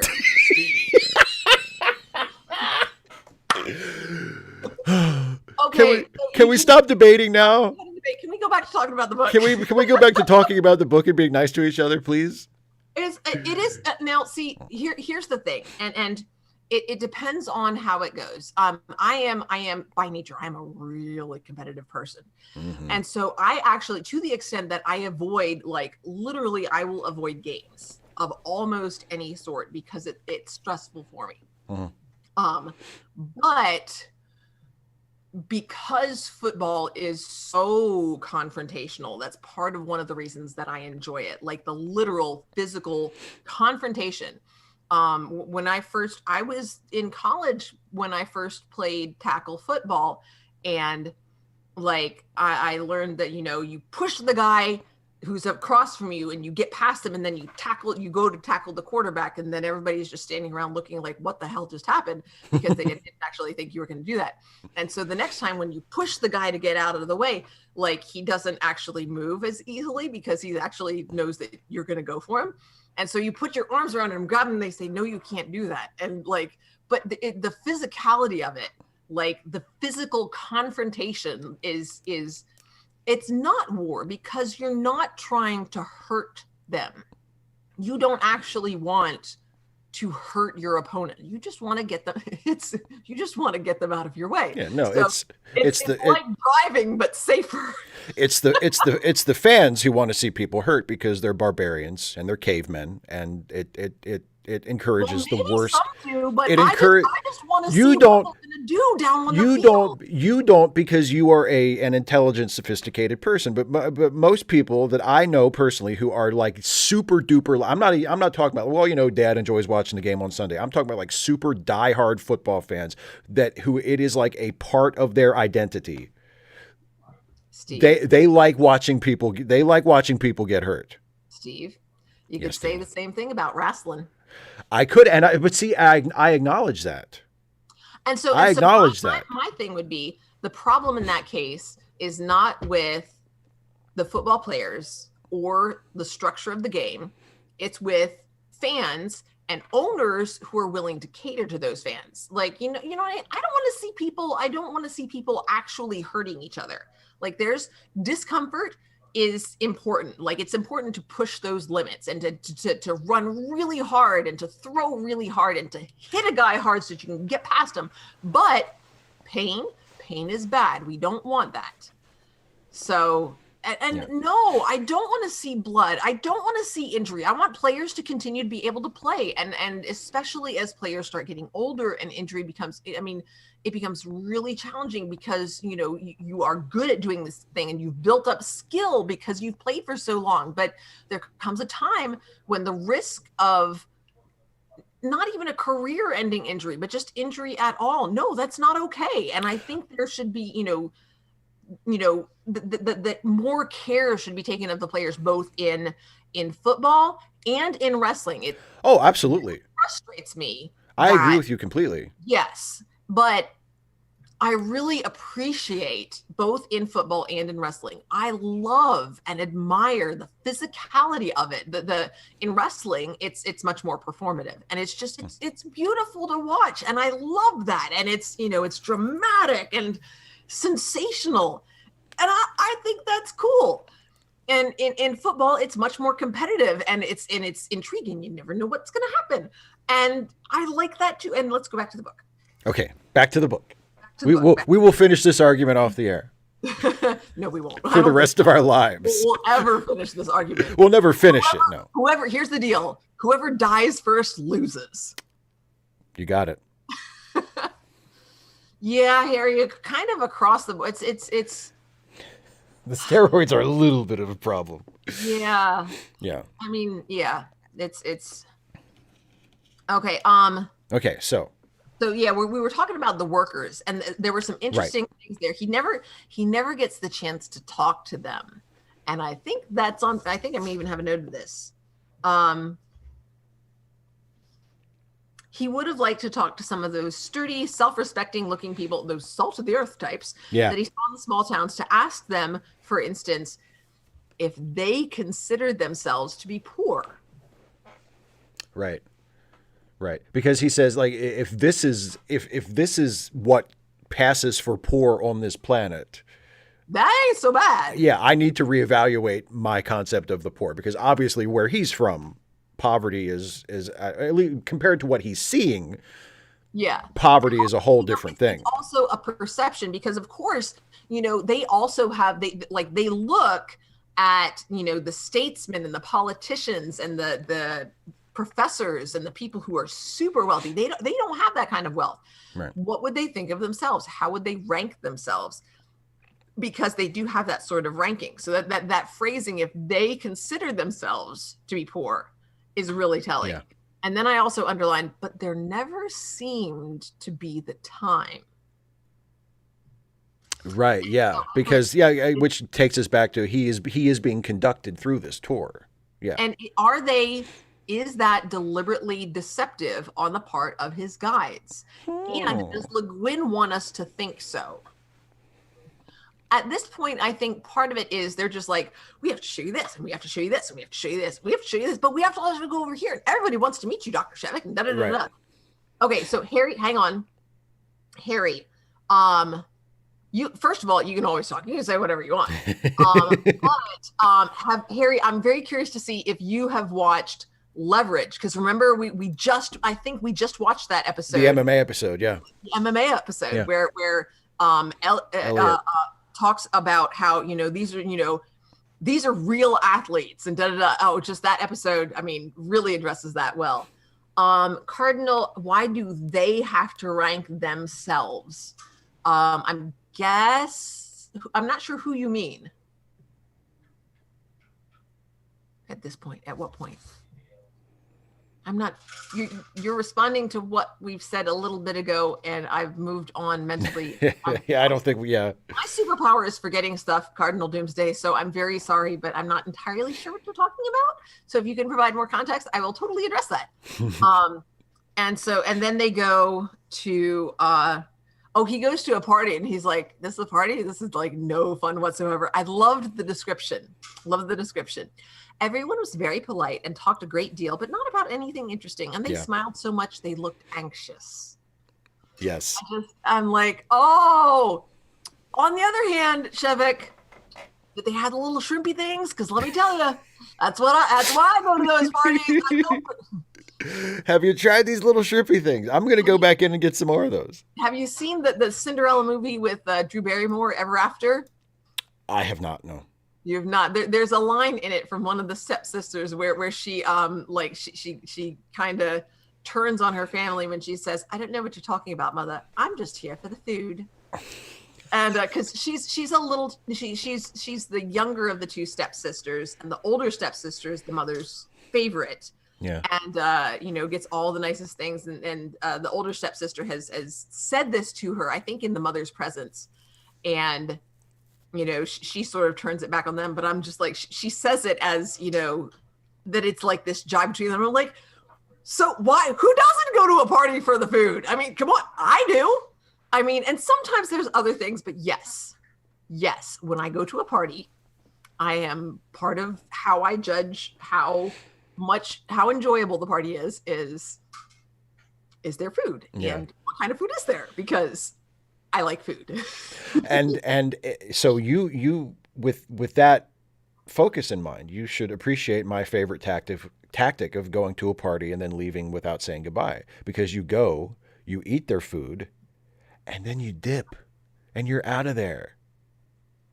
Yes, it's like pulling off a heist. Absolutely messing with his head. He's trying to figure this out. He's very curious and very confounded by all of this. Like how does this rank? How do you determine like who's important? Well, obviously, if you have more stuff, that means you're more important, or maybe you're more important, so you have more stuff. I'm not sure. I think he wouldn't be able to figure out which comes first. Oh my goodness. Like seriously, it's one. I love chaperoning prom. Like I is not gonna happen. I will not sponsor prom and like organize it. But when they ask for chaperones, I'm like, yes, I'll do it. Because I get to like dress up and like get my hair done. And I don't usually, like for school, I have to dress professionally, which means like jewelry and stuff. Mm-hmm. Because if you dress too plainly, then you're not dressing professionally. But like I will go all out for prom and be like, yay. And the thing is, what's really nice is you only have to have 4 dresses, because you can just totally cycle back through them. That's right. You never know. Like, high school only lasts 4 years. It really does. And it's the junior senior prom technically, so I could probably get away with 3, because usually freshmen don't get asked. Sometimes sophomores get asked by like upperclassmen, but almost never. So I could probably get by with 3 dresses, but I have like 5, so I just get through it. and prom has like snacks, so they'll have like cookies, and they'll have like chocolate dipped strawberries, and they'll have punch, and they'll have they'll have chips and dip, and then not just like potato chips, but like tortilla chips and spinach dip, and there will be chicken fingers, and like, I mean, usually like people go out to eat before prom. I don't go out to eat before prom. And like the last time, now we didn't get to have prom last year. It was such a bummer, because the last time before that, they had little cotton candy favors. They had cotton candy prom. I love food. Parties with food are the best. I love food so much. I know. And let me tell you, I get excited about prom food, and they don't usually even have pie. So it's, yeah. I I'm so easy to please. Just like feed me. It doesn't even have to be pie. I Pie is don't I appreciated, don't but it doesn't listen. have to be pie. It's important to pace to pace yourself. Okay, because like they also they had a chocolate fountain, and so they had like strawberries, and they had pound cake, and they had brownies, and they had marshmallows, and they had Rice Krispie treats, and you just, because the other thing is people totally judge you if you like take a whole bunch of food, but like if you're a chaperone and you're stationed in the food room, like 50, you just take a little bit, and then like 10, then once you're finished with your food, you go throw your plate away, and then you sit around talking to 15 minutes later, you go take a little bit more. It's all good. It's all good. So, oh yeah. Maybe we should go back to the book. Yeah, let's get back to the book. I love food. Oh, and I finished off I don't have any more Christmas tree cakes. But it's Yes, okay. yes, I yes. had one for every school day this week. Like we went grocery shopping on Sunday and I had one because I had to have one. But then we didn't have any students on Wednesday. So I was like, this is the day that I don't get a Christmas tree cake. But Monday, Tuesday, Thursday, Friday, I finished off the rest of the box. I allowed myself one each day. You got to pace yourself. That's like with me with my snack cake of choice is fudge rounds. Although I also like oatmeal cream pies, the big ones, not the little ones. What's the point of those little ones? You get the big ones, but I allow myself one per day. I don't pig out. I've got like the whole box, and I'm like, nope, you will have one. Just the one. Just the one.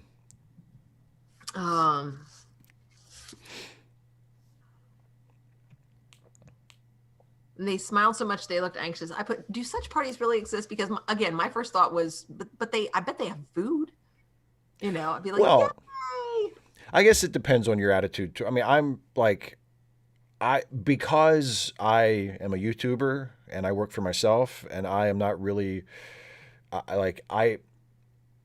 if I don't want to go to a party, I just don't go. Like I never feel compelled to do social thing, except maybe for family stuff. But I mean, other than that, like I never feel compelled to do social things that I don't actually want to do. But other people in different situations might feel like, well, you have to go to a party, you have to put in an appearance, you have to keep up appearances, and you don't really want to be there. So you go and you make insipid small talk, and you plaster on a smile, and you hope that, it doesn't feel like it takes forever. And then as soon as it's socially acceptable to leave, you get out of there. Whether, and no matter how good the food is, it's like you just don't want to be there. I am a very simple person. Yeah. If there's food, I will enjoy being at that party at least long enough to count as putting in an appearance. I will be like, yay. You are exceptional. I like food. How is you that are exceptional?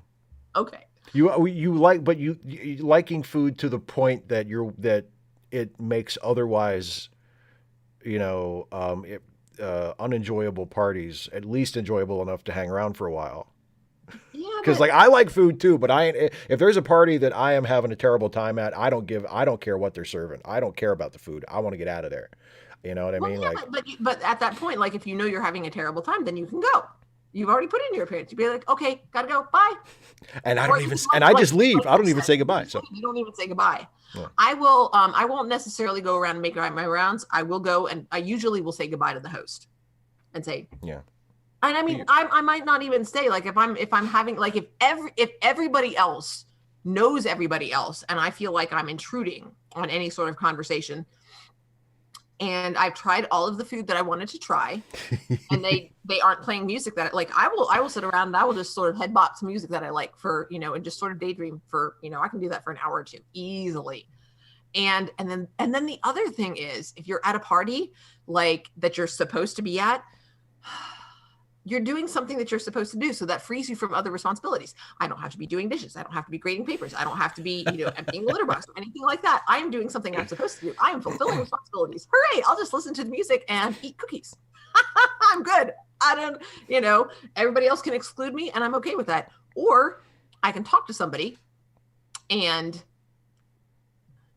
I don't know.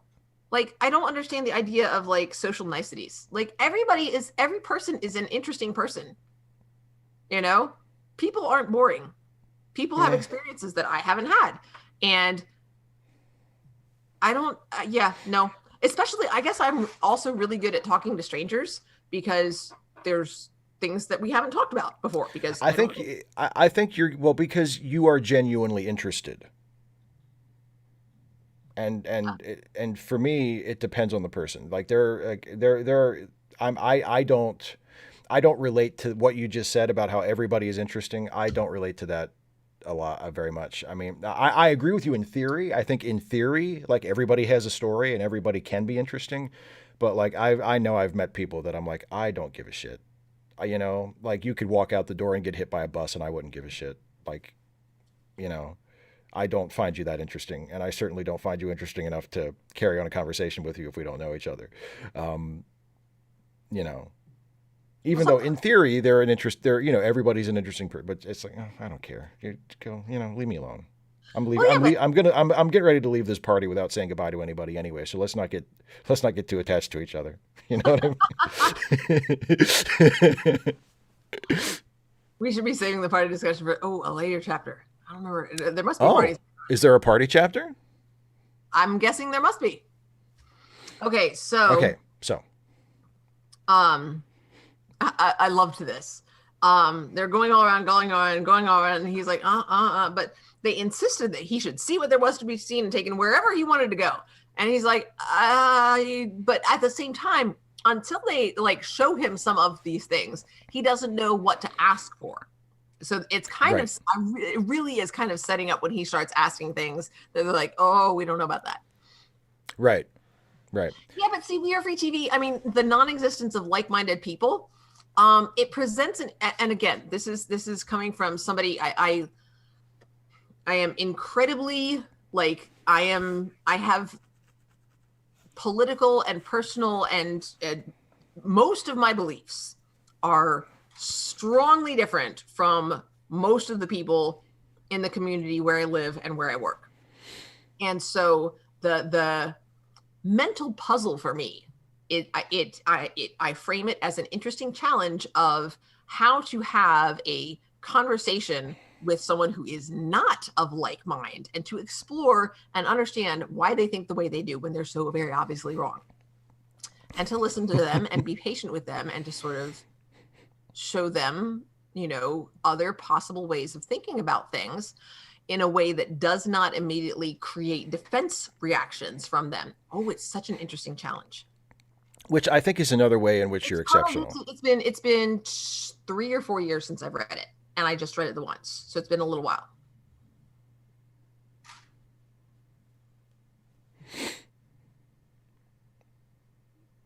Well, I'm, you know, usually I'm there, you know, for the food, possibly a drink, depending on the drink. Especially, I'll have to be careful about that though. Don't want to get fired because, you know, saying things and anybody could be, you know, catching you on their phone at any time, even if they're not actually deliberately recording you. Yeah. I mean, they're like literally. If you're in the background and you're like turning a keg upside down, you know, that might not look so good. Mm-hmm.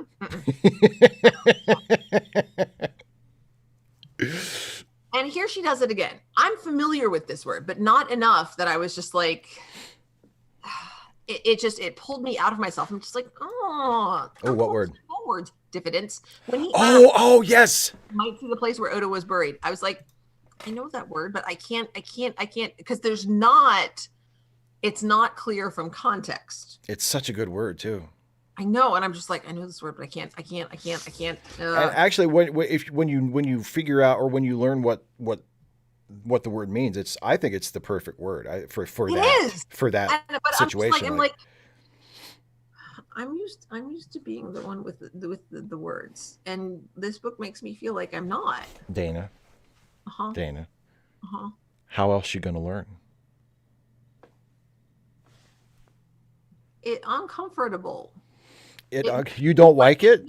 It makes me question who I am and like my place in the universe. Like this is my role, and now I'm not in that role. Like I am outside of myself.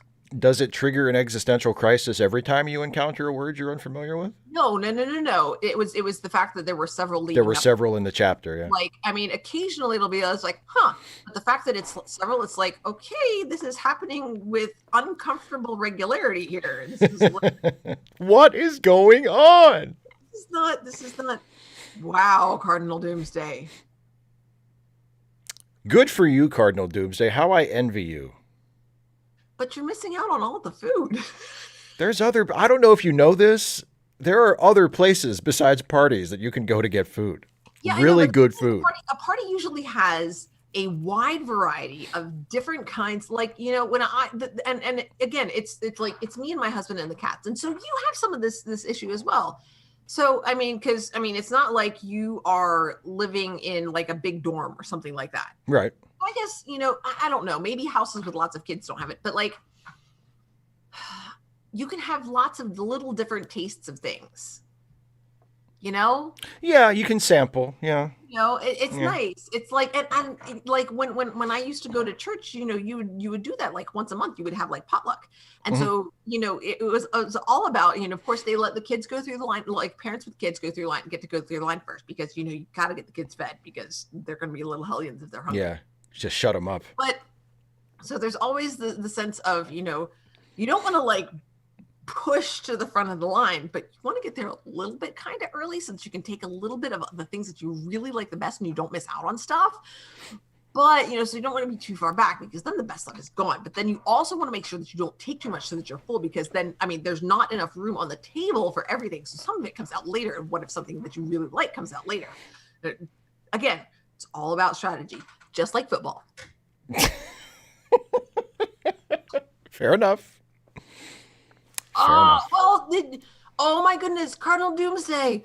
Oh, I see. That's less of a problem now because there's so many amazing vegetarian and vegan options. Yes. I mean, just so much out there now. But don't let that lure you to parties. Like, hit me up because once there's no coronavirus and we can just go out. Oh God, I'm going to go out to eat all the time and I'm going to be completely broke and fat and happy.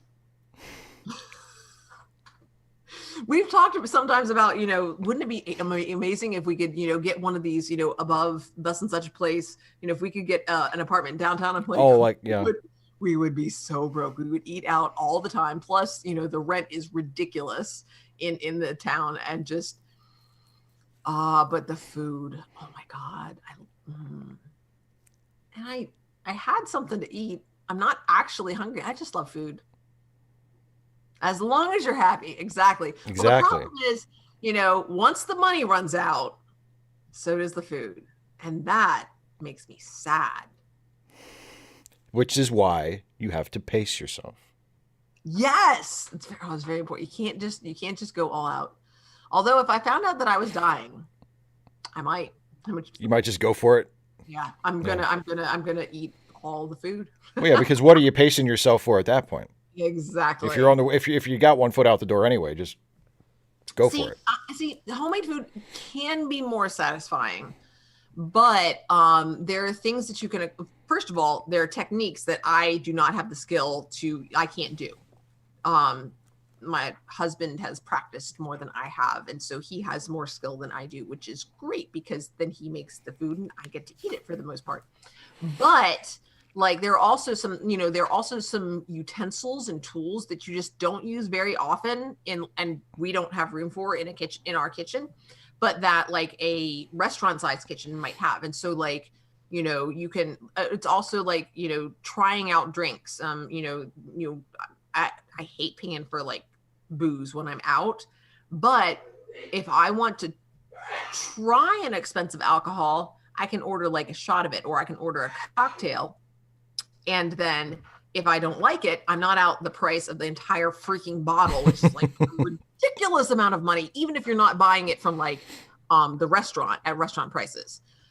God, alcohol's so expensive. But sort of the similar thing, if you have like a fancy hors d'oeuvre, I can, even if I tried to make it, I would screw it up. So, but one of the things I love is, it really is a shame because there are so many interesting tastes out there for alcohol, and there's just really not. And there's a lot more now than there used to be for soft drinks. So like there's things like, I guess kombucha is technically fermented, but different flavors of teas. And there's there's a restaurant downtown, Community Pie, and they used to have what they call drinking vinegars, which essentially is like sparkling water plus some various flavor syrups, and then like balsamic or white wine vinegar. And so it's got this, like, it's got a tart taste like a fruit soda, but there's also some sort of, like, the acidity is not the same as a fruit soda, and it's just really interesting. And so you can do all sorts of things like that. I love different flavors and the way that they work together, and I can't do that myself. I do not have the skill, and I'm not willing to spend the money on the materials and the tools in order to build up the skills so that I can actually have them, when I can just go out to eat or go to a party and somebody else provides food. All I got to do is show up. Hi. Okay. Yeah. It absolutely, totally agree with you. It does feel extravagant. So, but at the same time, it's really nice. And then also as a teacher, I love going out to eat because I tell someone what I want and they listen to me and they do it. It's really, really nice. It's so nice. And I tip really well because of that. Oh my God. Yeah. You got to tip well. Well, you don't have to. You don't have to, but if unless don't tip well are jerks. You can be, yeah, exactly. You don't have to tip well. You can be a piece of garbage. But you should. Yeah. Okay, back to the book. The schedule, he had hoped to do this again. The schedule events was too tightly planned to permit this, again with permissions. So yeah. And they take him to the grave of Odo. Yes. And we see Odo's tombstone. Foreshadowing! Odo's tombstone, which has Odo's name, which is Leia Asieo Odo, and then the dates of birth to death, and then the inscription, the epitaph, which is, "To be whole is to be part, true voyage is return." Dun, dun, dun. Interesting. The Odo's grave is right before the engineer, Cardinal Doomsday. Yes. Shevik met the engineer. Yeah, they get on like gangbusters. And Shevik kind of fanboys over him. You have so much. Right. You have so much to work with, and you work with it so well. So and he's not buttering him up. He is totally sincere, and he's genuinely in awe of it. Yeah. In awe, and there's a little bit of not jealousy exactly, but just like, oh man, just kind of like me wishing I could eat all the food. Yeah. Well, and there's a lot. There's a little bit of their conversation that jumped out at me. Because this is something that you and I have talked about privately when we've discussed anarchism. And this isn't, it's not necessarily related to the anarchism. I think it's mostly related to just the lack of wealth and resources on Arish. But he's talking with the engineer, and they're talking about spaceships. And Shevik says, our fleet of spaceships is just the ships that the original settlers came on. Like, that's all we have.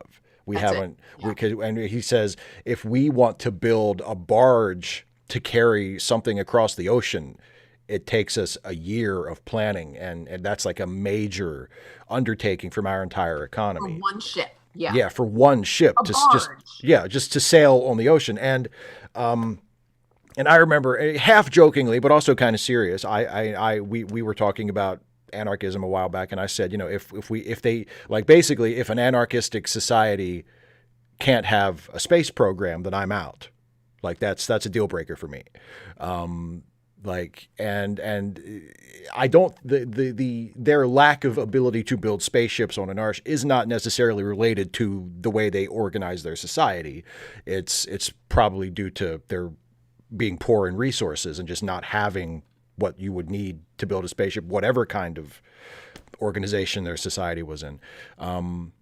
but still, it made me think of that conversation that you and I have had where, like I like the idea. I like being able to marshal resources quickly in the way that a government can do that other institutions can't do, and to be able to do something like in the 60s, send people to the moon in less than 10 years. Like that's just that's a feat that I don't know. I mean, maybe an anarchistic society could do something like that, but I it feels don't know that it's possible, because one of the books, the other books that I read recently that talked about the hunter-gatherer societies, and how effectively capitalism and hierarchical societies arose with the agricultural revolution.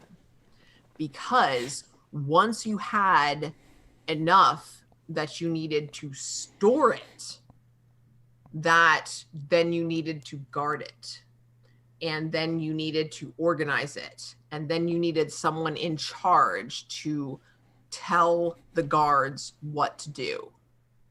And it talked about the very few hunter-gatherer societies that are left, how they tend to be very, very non-hierarchical. Right. Not anarchistic in the sense that, that we have developed this sort of philosophy as a response to hierarchical governments and things like that, but innately hierarchical in that they just don't have a lot of stuff, and they tend to be equitable. They don't plan, they plan for the future in terms of, nature being cyclical, but they don't store up. They move around and go where the resources will be. They understand their environment well enough to be able to do that, but they don't have a lot of stuff. They are not wealthy. Because storing things up is inherently capitalist, and it results in hierarchy. Yeah. Jaloran in the chat says, well, most governments on this planet don't have space programs. And that's true. But look at the accomplishments of government space programs versus, for instance, private space programs. I mean, there like SpaceX is just now getting to the point where it can reliably launch rockets that can safely carry humans to low Earth orbit and come back and be reused. And I mean, a lot of what SpaceX has done is really, really impressive. And I'm not like anti-private space exploration, but it wasn't a private company working on its own that sent people to the moon. It was a government program. It was NASA.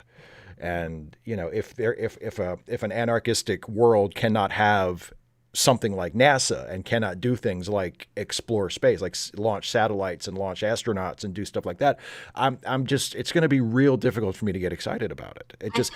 It would be possible, but in a non-hierarchical society, you would, if in a resource-rich environment, in a post-scarcity environment, it would be possible, because it would be easier to convince people that it's worth expending those resources.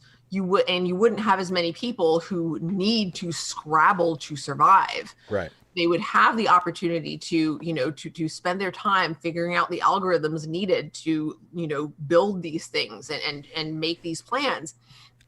Or if they'd rather do that, maybe there would be a lot more people making music. We noticed that there's not a whole lot of music on Anaris. Right. Because there's not the opportunity of that. They need to work in order to survive. Yeah. So, but yeah, anyway, that was just a thought that I had. We Are Free TV asks, what happens when you are no longer in need of humans? The robots can't produce your food. They already can. I mean, we have that. The problem is not production, it's distribution. And specifically, the capitalization of distribution. It's making sure that certain people make money, that the capitalists make money. Yeah. So we're there. We're just, we're not making what I think are the right choices. No, because the priority is not where it should be. The priority is profit. If the priority were making sure that everybody had enough to eat, we could do that. We could do it. Like we could do that. Totally Yeah, do that. we could do that right now. We're just we're not. We've decided not to do it. Yeah. So they say goodbye. Shevik got into the car and then got out again, and he says, I was forgetting, which is an interesting construction. I think that the idea there is to show, just to remind us that he is speaking a language that is not his native tongue, but one that he is fluent in, but, it's not native for him. Is there time to see one other thing in Drio? And there isn't anything else to see in Drio. Or there isn't anything else in Drio. Pies. Yeah. Obviously, Shevik has something else that he wants to see. Right. And he knows it's there. Yeah, he knows it's there. He knows he's asking specifically to see it. Yeah. Yes, and Pi says, polite as ever. There's that wall again. And I'm loving it. I'm loving it. Trying hard to hide his annoyance over Shevik's 5-hour escapade among the engineers. Dude, did you not see that happening? Come on, man. Right. Did you think he would not enjoy talking shop with the engineers? Like everybody. He doesn't recognize that they're not important. Yeah. Like he just and especially given the lack of resources on Anaris, that he's not going to be like, you have all this stuff and you're like all the things that we talk about and the theories you're doing. You're actually like, doing it. You're making it real. Like, how did they not plan for that? Duh. So he asks to see the prison where Odo was held. Yes, the fort. And they aren't keen on that. No, at first they try to tell him that it was torn down. They say, well, when they rebuilt the city, it was torn down. No. Pi says, yeah. Damn lies. So yeah, he says they probably tore it down because when they rebuilt the city, they tore everything down. And then it turns out that actually it wasn't. They can see the ruins from the car. Cardinal Doomsday says escapade is an interesting way to describe it. Again, yes, her word choices are so wonderful. Escapade, of course, is just like, Janet Jackson on an escapade, but also it's related to the word escape. He has escapade. Yeah, escapade. He has. Perfect. So unfortunately, Harry Garrison, that is just, yes, it is so unfortunate that the military gets the first cut. It totally shows where our priorities are. Yeah. And I think that's wrong. Yeah. I think that is a bad set of, those are misplaced priorities. And can I just say, not especially for lots of reasons, but as a big fan of NASA, it really gets on my nerves. Because the American space program is civilian, not military, and NASA never gets, the military gets all the money they want. Yeah, the military gets all the money it needs. NASA gets like 0.05% of the federal budget. It's ridiculous. It's but yeah. I just love how excited you are about NASA. It's a NASA hat that I have. You always wear that hat. Yeah, I know, but that's that I'm wearing. You made that hat and you always wear it and it's adorable. It's my NASA hat. See, it's the old school NASA logo from before they redesigned it as the meatball logo that most people know. And you use the old school logo. Of course you do. Because I'm a hipster NASA fan. I'm a hipster fan of it. Because it's been an important part of who you are for a long time. It has. You carry with you from your childhood, and it's friggin' adorable. Aww. It is. It's seriously, it's young Steve. Thank you. Anyway, moving on. So he sees the fort from the window of the car. And Shifoilis points it out. Yeah. Oh my God. And he says, do you want to stop and take a look? But before that, he says, I think that's the fort. And it says, with his usual satisfaction at placing the tactless remark where it was least wanted. Here's the thing. That was not tactless. That was incredibly tactful. I mean, it wasn't tactful in the typical sense, but it was tactful in the sense that it was freaking strategic. It was tactical. Tactless, I think. Yes, tactical. Yeah. Yes. tactless. My note is I think it implies ignorance, but no, that was very deliberate, and you're right. Tactical was absolutely for it. And Pie's like, oh God, Alderaan, it's gotta be, it's empty. It's not, no, it's white. And Chavoilis is like, hey, you wanna stop? And Chevik says, no. And so they're both like unhappy with him. Yeah. He's like, he doesn't need to go in. It says he knew what a prison cell was like. He just wanted to see that it was there. Yeah. That it existed. So, and then he goes back to his room. Mm-hmm. And he kind of goes over in his mind a lot of what he's been thinking and seeing. Yeah. Well, because it's sort of the crucial insight that he gains is he says that he's come to love Urus, but he doesn't feel like he's a part of it. And he also doesn't feel like he's a part of his world. He feels like he's sort of out of step with both of them now. You know? Before that, I had some things. Yeah. The room seems to say to him, I've been here for a long time and I'm still here. What are you doing here? And he doesn't have an answer for the room, which was interesting. He had no right to all the grace and bounty of this world, earned and maintained by the work, devotion, faithfulness of its people, which is leading to him not feeling like he belongs there either. But I remembered that earlier in this, I think this same chapter, when he was first looking out, when he feels like this is what a planet should be, he feels like this is his birthright. And now that he realizes all the work that has gone into the maintenance of, like, that it's not just natural beauty, but it's also to some degree curated and maintained. Ingenuity. He hasn't participated in that. He hasn't earned it, which is interesting because that's very not an honesty idea. That's an Erasti idea that you have to earn your keep. What was really interesting. And then he's again sort of thinking things through. Thanks, we are free TV. Peace. He's thinking things through that the people who had come before him had turned their backs on their past and chosen the future. And then I underlined the sentence, but as surely as the future becomes the past becomes the future. Just because he thinks so doesn't make it so. And I questioned that. Does the past become the future? And I don't think that's necessarily the case. Not necessarily. But, you know, it's just like it's the old idea of history repeats itself. It doesn't have to. It doesn't have to, but it often does. He says surely. Yeah. As surely as the future as inexorably as the flow of this time stream. Yeah.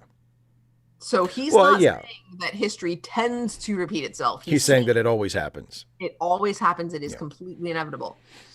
To deny is not to achieve. The Odonians who left Urus had been wrong in their desperate courage to deny their history, to forgo the possibility of return. And part of it is, I don't think they denied their history. Like, part of it is they are literally reacting to their history. And what they are denying is the continuation of a continued history of those other people that they have left behind, that lack of communication. Yeah.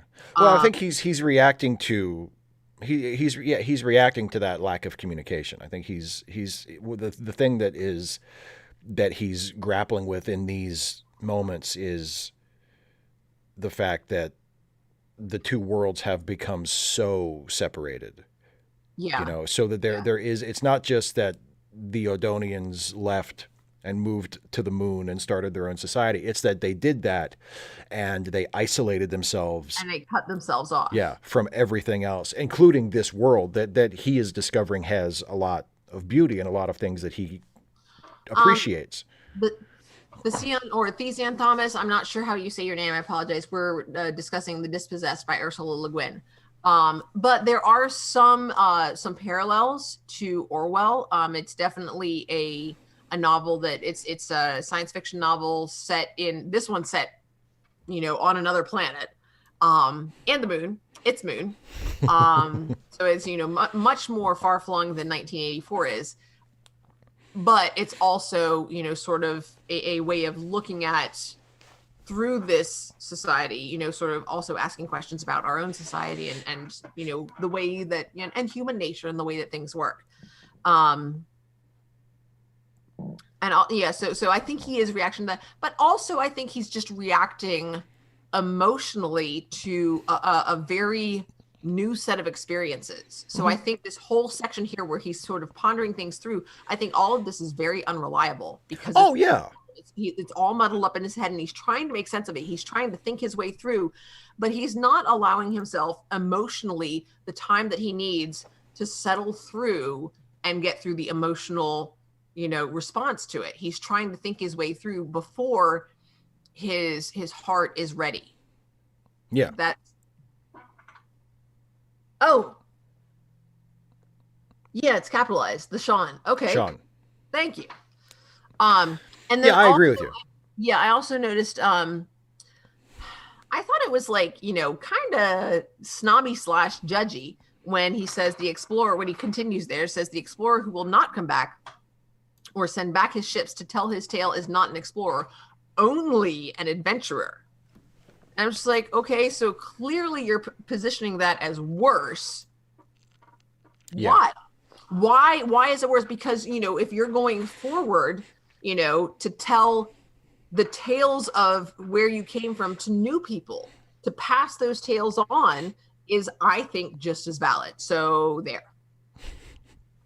Well, but like you say, he's working through some stuff. And I think he's relying too much on his brain. He's used to being really smart, to being able to think his way through things. And I think he's just psychologically, he has had this, this foundational experience, and he's not giving himself time to process it at a deeper level. He's trying to think about it, system 1 versus system 2 thinking. He's trying to logic his way through it. Yeah. And his brain is just like, nope. We gotta chill for a little bit.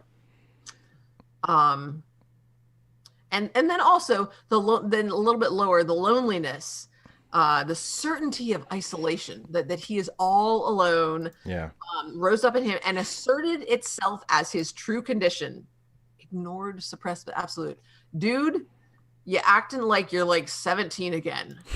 Seriously. I mean, why is this condition more true than any other? There's no reasoning for it. This is an emotional response. Well, of course, but it's a completely understandable one. He's not recognizing it as an emotional response. He's still trying to think about it, and he's not accepting that.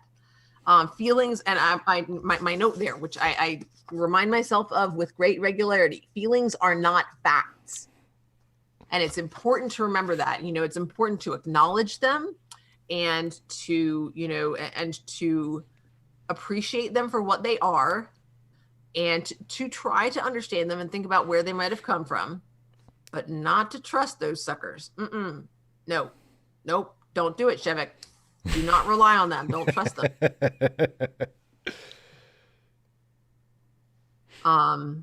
And he had been fool enough to think that he might serve to bring together two worlds to which he did not belong. And I'm like, okay, so why is that foolish?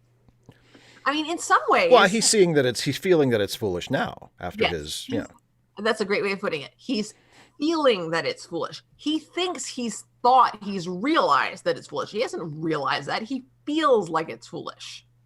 And I think that's a great way of putting it. Well, and it tells us that his interior sense of himself and of what's going on is not exactly the same as what he said to the others when he said, I am not here as a representative of anybody. I am not here as an ambassador for anybody. But clearly, if somewhere deep inside his heart that he never mentioned, if he nursed this hope that he could bring these two worlds together, then obviously he thinks of himself as a bit more important than what he lets on, or than how he should think of himself according to the philosophy of his homeworld. He did have this ambition, or has this ambition of, I can reunite these two worlds. So no. I don't necessarily think that he is positioning himself as, different or better than anybody else. He's just, it could very well be that he thinks that anybody could do this, and he's just the one who happened to make that choice. Again, it's about choices. Okay. Yeah, you're right. It could have been someone else. We don't really know that. But I think at the same time, he has it kind of like I've talked about dealing with students who are identified as gifted or who have been in faster paced classes or more advanced classes, especially for a long period of time. They get used to getting things right on the first try. Yeah. And they don't like it when they try and they aren't successful. It is shattering in some cases. Yeah. And they're not used to it. And, it makes them question themselves, very much like me with the words in the chapter, and be like, but I'm the word person, and I don't know, there's like regularly there are words that I'm not familiar with, that I'm not just comfortable with. And but I'm wrong about me. How can I be wrong about me? Right.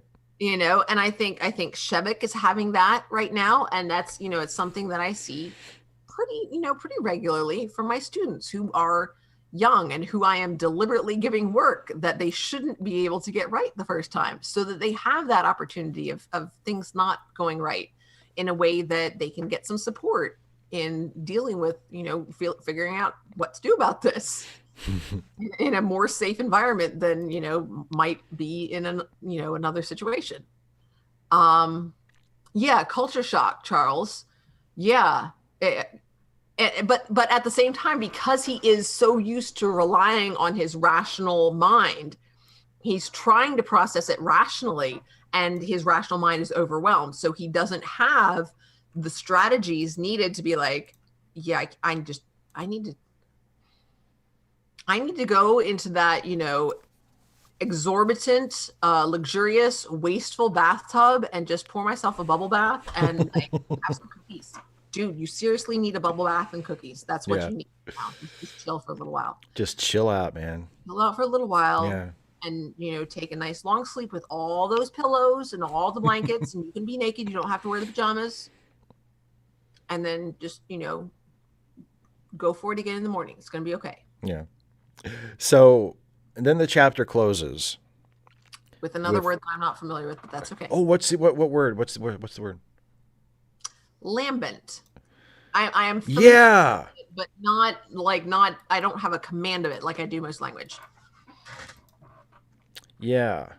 But again, you can figure it out from context, Mm-hmm. Yeah, that one. It's not one that I circled, but I would. And also by this point, I'd already had that crisis and moved past it. I was like, okay, yeah, this is fine. She's better with language than I am. We've already established this. She's brilliant with language, and so it also makes sense that she knows and can just use at the drop of a hat words that I am not that good with. She's just better than me at that. It's okay. By the time you got to this point, you had taken your bubble bath and eaten your cookies, and you were okay with it.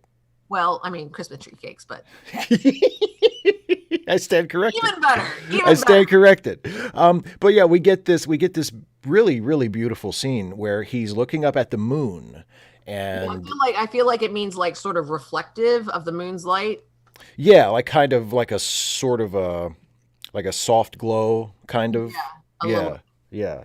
But not that the glow is coming from them. Reflective and glowing. Right. Yeah.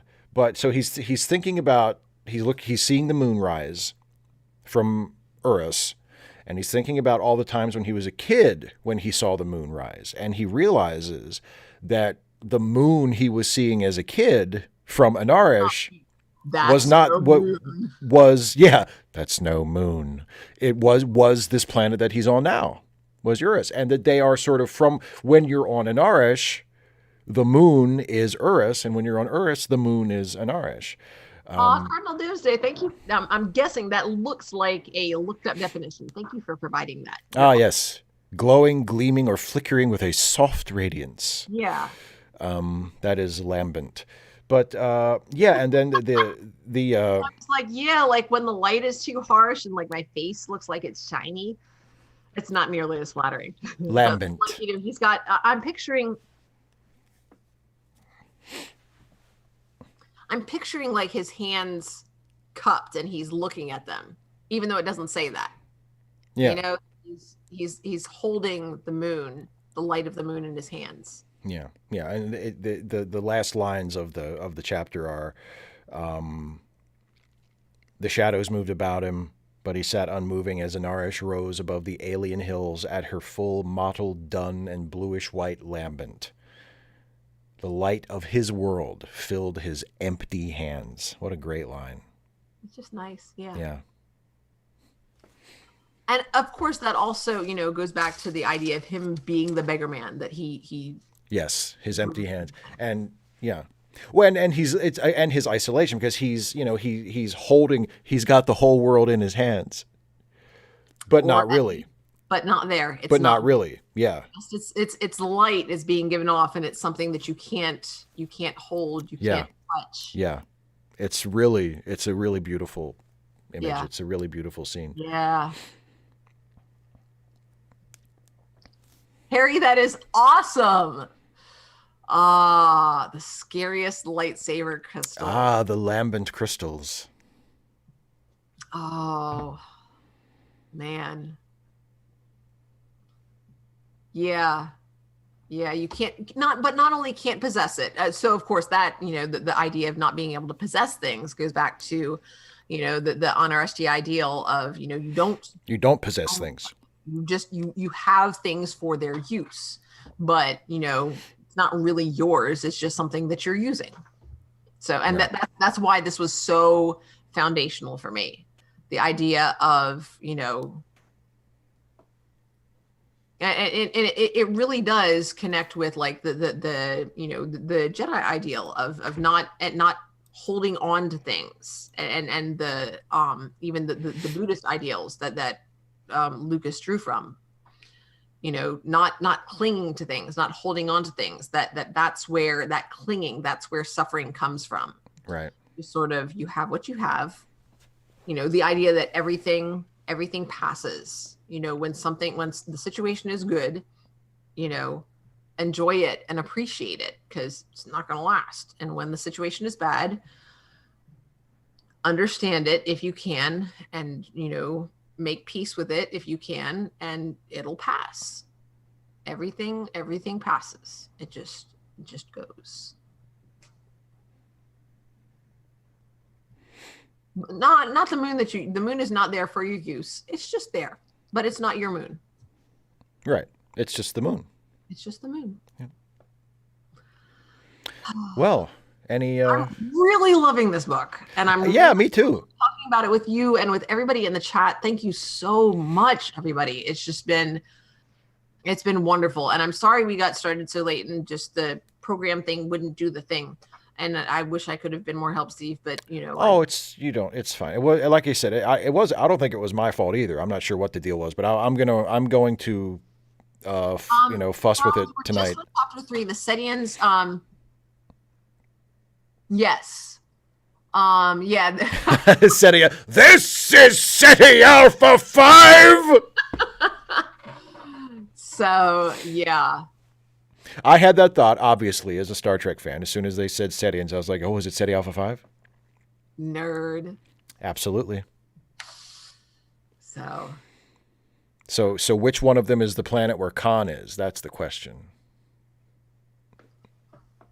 Probably Anarish, because the planet that they find Khan on in Star Trek 2 is kind of a shithole. So probably Anarish. Yeah, but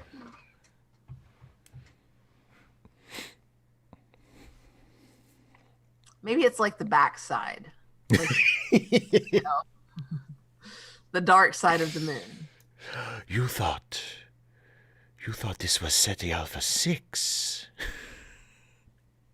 You didn't expect to find me. It's my con. I'm conning. It's my con. Now, Oh, tell me why you are here. And tell me where I may find James Kirk. I don't even know how good that is. It's not great. I think I I've think seen some clips of that, but I don't know if I've seen the whole movie. I've got the cadence down, but I don't think the voice is close. But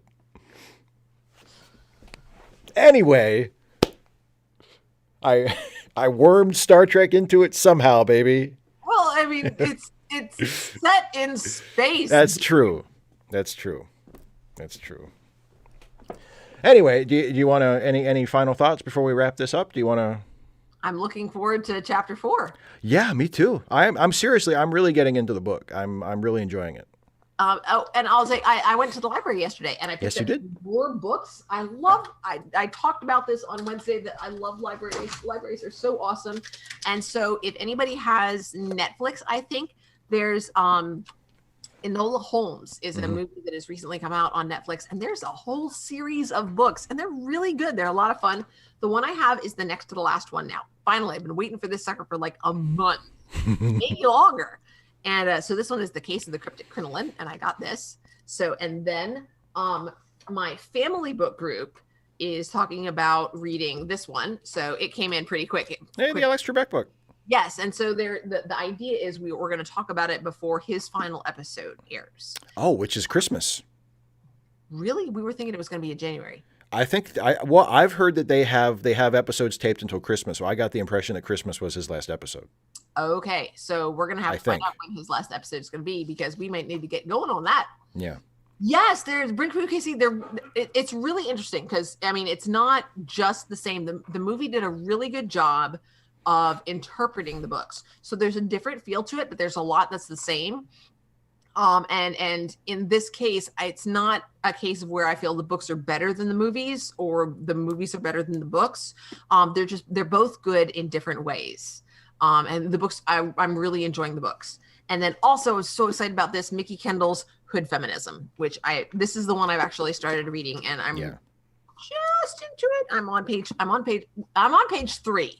But like but you read the introduction. The introduction was like Roman numerals, so it doesn't, and then the first chapter started on page 1. So there were like 15 or 20 pages in the introduction. So I'm not like, I did read some. So, but yeah. And so now that in addition, and I've got 2 weeks to read all of that, plus the next chapter of the Dispossessed. Busy. Yeah, and on top of the next 2 weeks are the last 2 weeks of the semester, so everybody's turning in late work. And the Enola movie was just really well. It was pretty good. I liked it. The major problem I have with it is that last shot at the end. The blue sky over London. The industrial London, yeah. Yeah. It's a fantasy. Okay, no, guys, come on. You just draw it in gray. I mean, come on, fix that in post on YouTube. Come on, you're Netflix. Do better. Oh my goodness. This depends on how young you mean young. I would say it's upper middle grade fiction.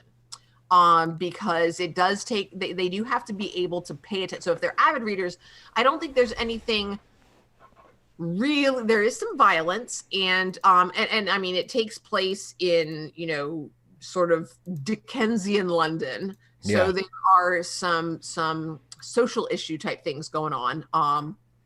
Definitely with suffrage and the condition of the poor. But if they are emotionally ready to deal with Oliver Twist, it's not nearly as long. It's very sort of Lemony Snicket-ish in length, but I think it's a more challenging read than Lemony Snicket, the Unfortunate Events series, but it's really good.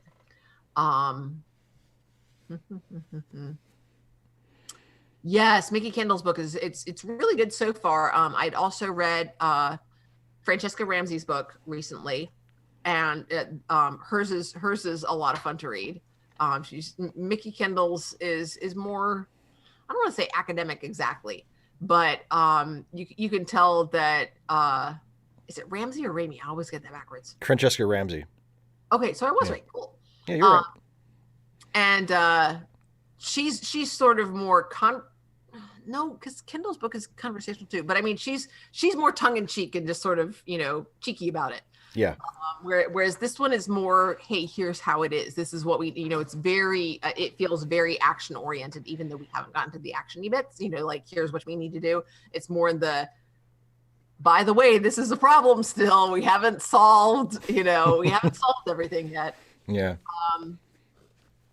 So yeah, oh gosh, yeah. High school should be able to fly through these suckers. So give it to the high schooler first and have her pass it down because it's going to take long. I mean, to the young one. Seriously, like the last one that I got, I got into the bathtub to read a little bit of it, and I ended up staying up until like midnight to read it. So like I burned through it in about 2.5 hours. I mean, and I am a fast reader. You are a very fast reader. I'm a very fast reader. I am a well-experienced reader. So I don't expect your high schooler to get through it that fast.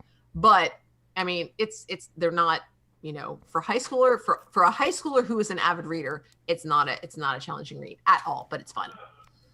All right. So I think I've said a lot. Have you said your piece? More than one, I think. So we will be back in 2 weeks to do chapter 4 of The Dispossessed. We will be back on, the two of us together will be back on Wednesday for the Firefly! next Trek Reluctantly, which will be the next episode of Firefly. And I will be back on Monday for my next conversation stream, which will be with my guest Anita Sarkeesian, which will be a ton of fun. We're going to talk about our favorite sci-fi. I want to ask her like why she chose to add a Star Trek review podcast to her collection of podcasts, because there's all kinds of stuff they could have done shows reviewing, and she chose to do a podcasts reviewing the new Star Trek shows, which I just think is an interesting choice. But we're also going to talk about toxic fandom, and there will probably be venting and ranting of a sort from both of us, I would imagine, because we both have thoughts on toxic fandom and people ruining communities for other people and that kind of thing. So yeah, that's going to be a ton of fun. So me and Anita Sarkeesian, Monday night at 6. Me and Dana back on Wednesday for Trek Reluctantly, and then next Friday is Ask Away, and then 2 weeks from tonight is the next chapter of The Dispossessed for the next edition of Read Away. So that's the schedule of live streams. You have a real video plan for next Wednesday. That's true. Yes, the next Where Do We Go From Here video. Yeah. You've been busy. Correct. You know what I'm doing this weekend? Nothing. What do you mean? What do you mean you fear? Toxic fandom will be a long discussion. I fear. I guess because maybe that means that it would be nice if we didn't have a lot to talk about what we do. Yeah.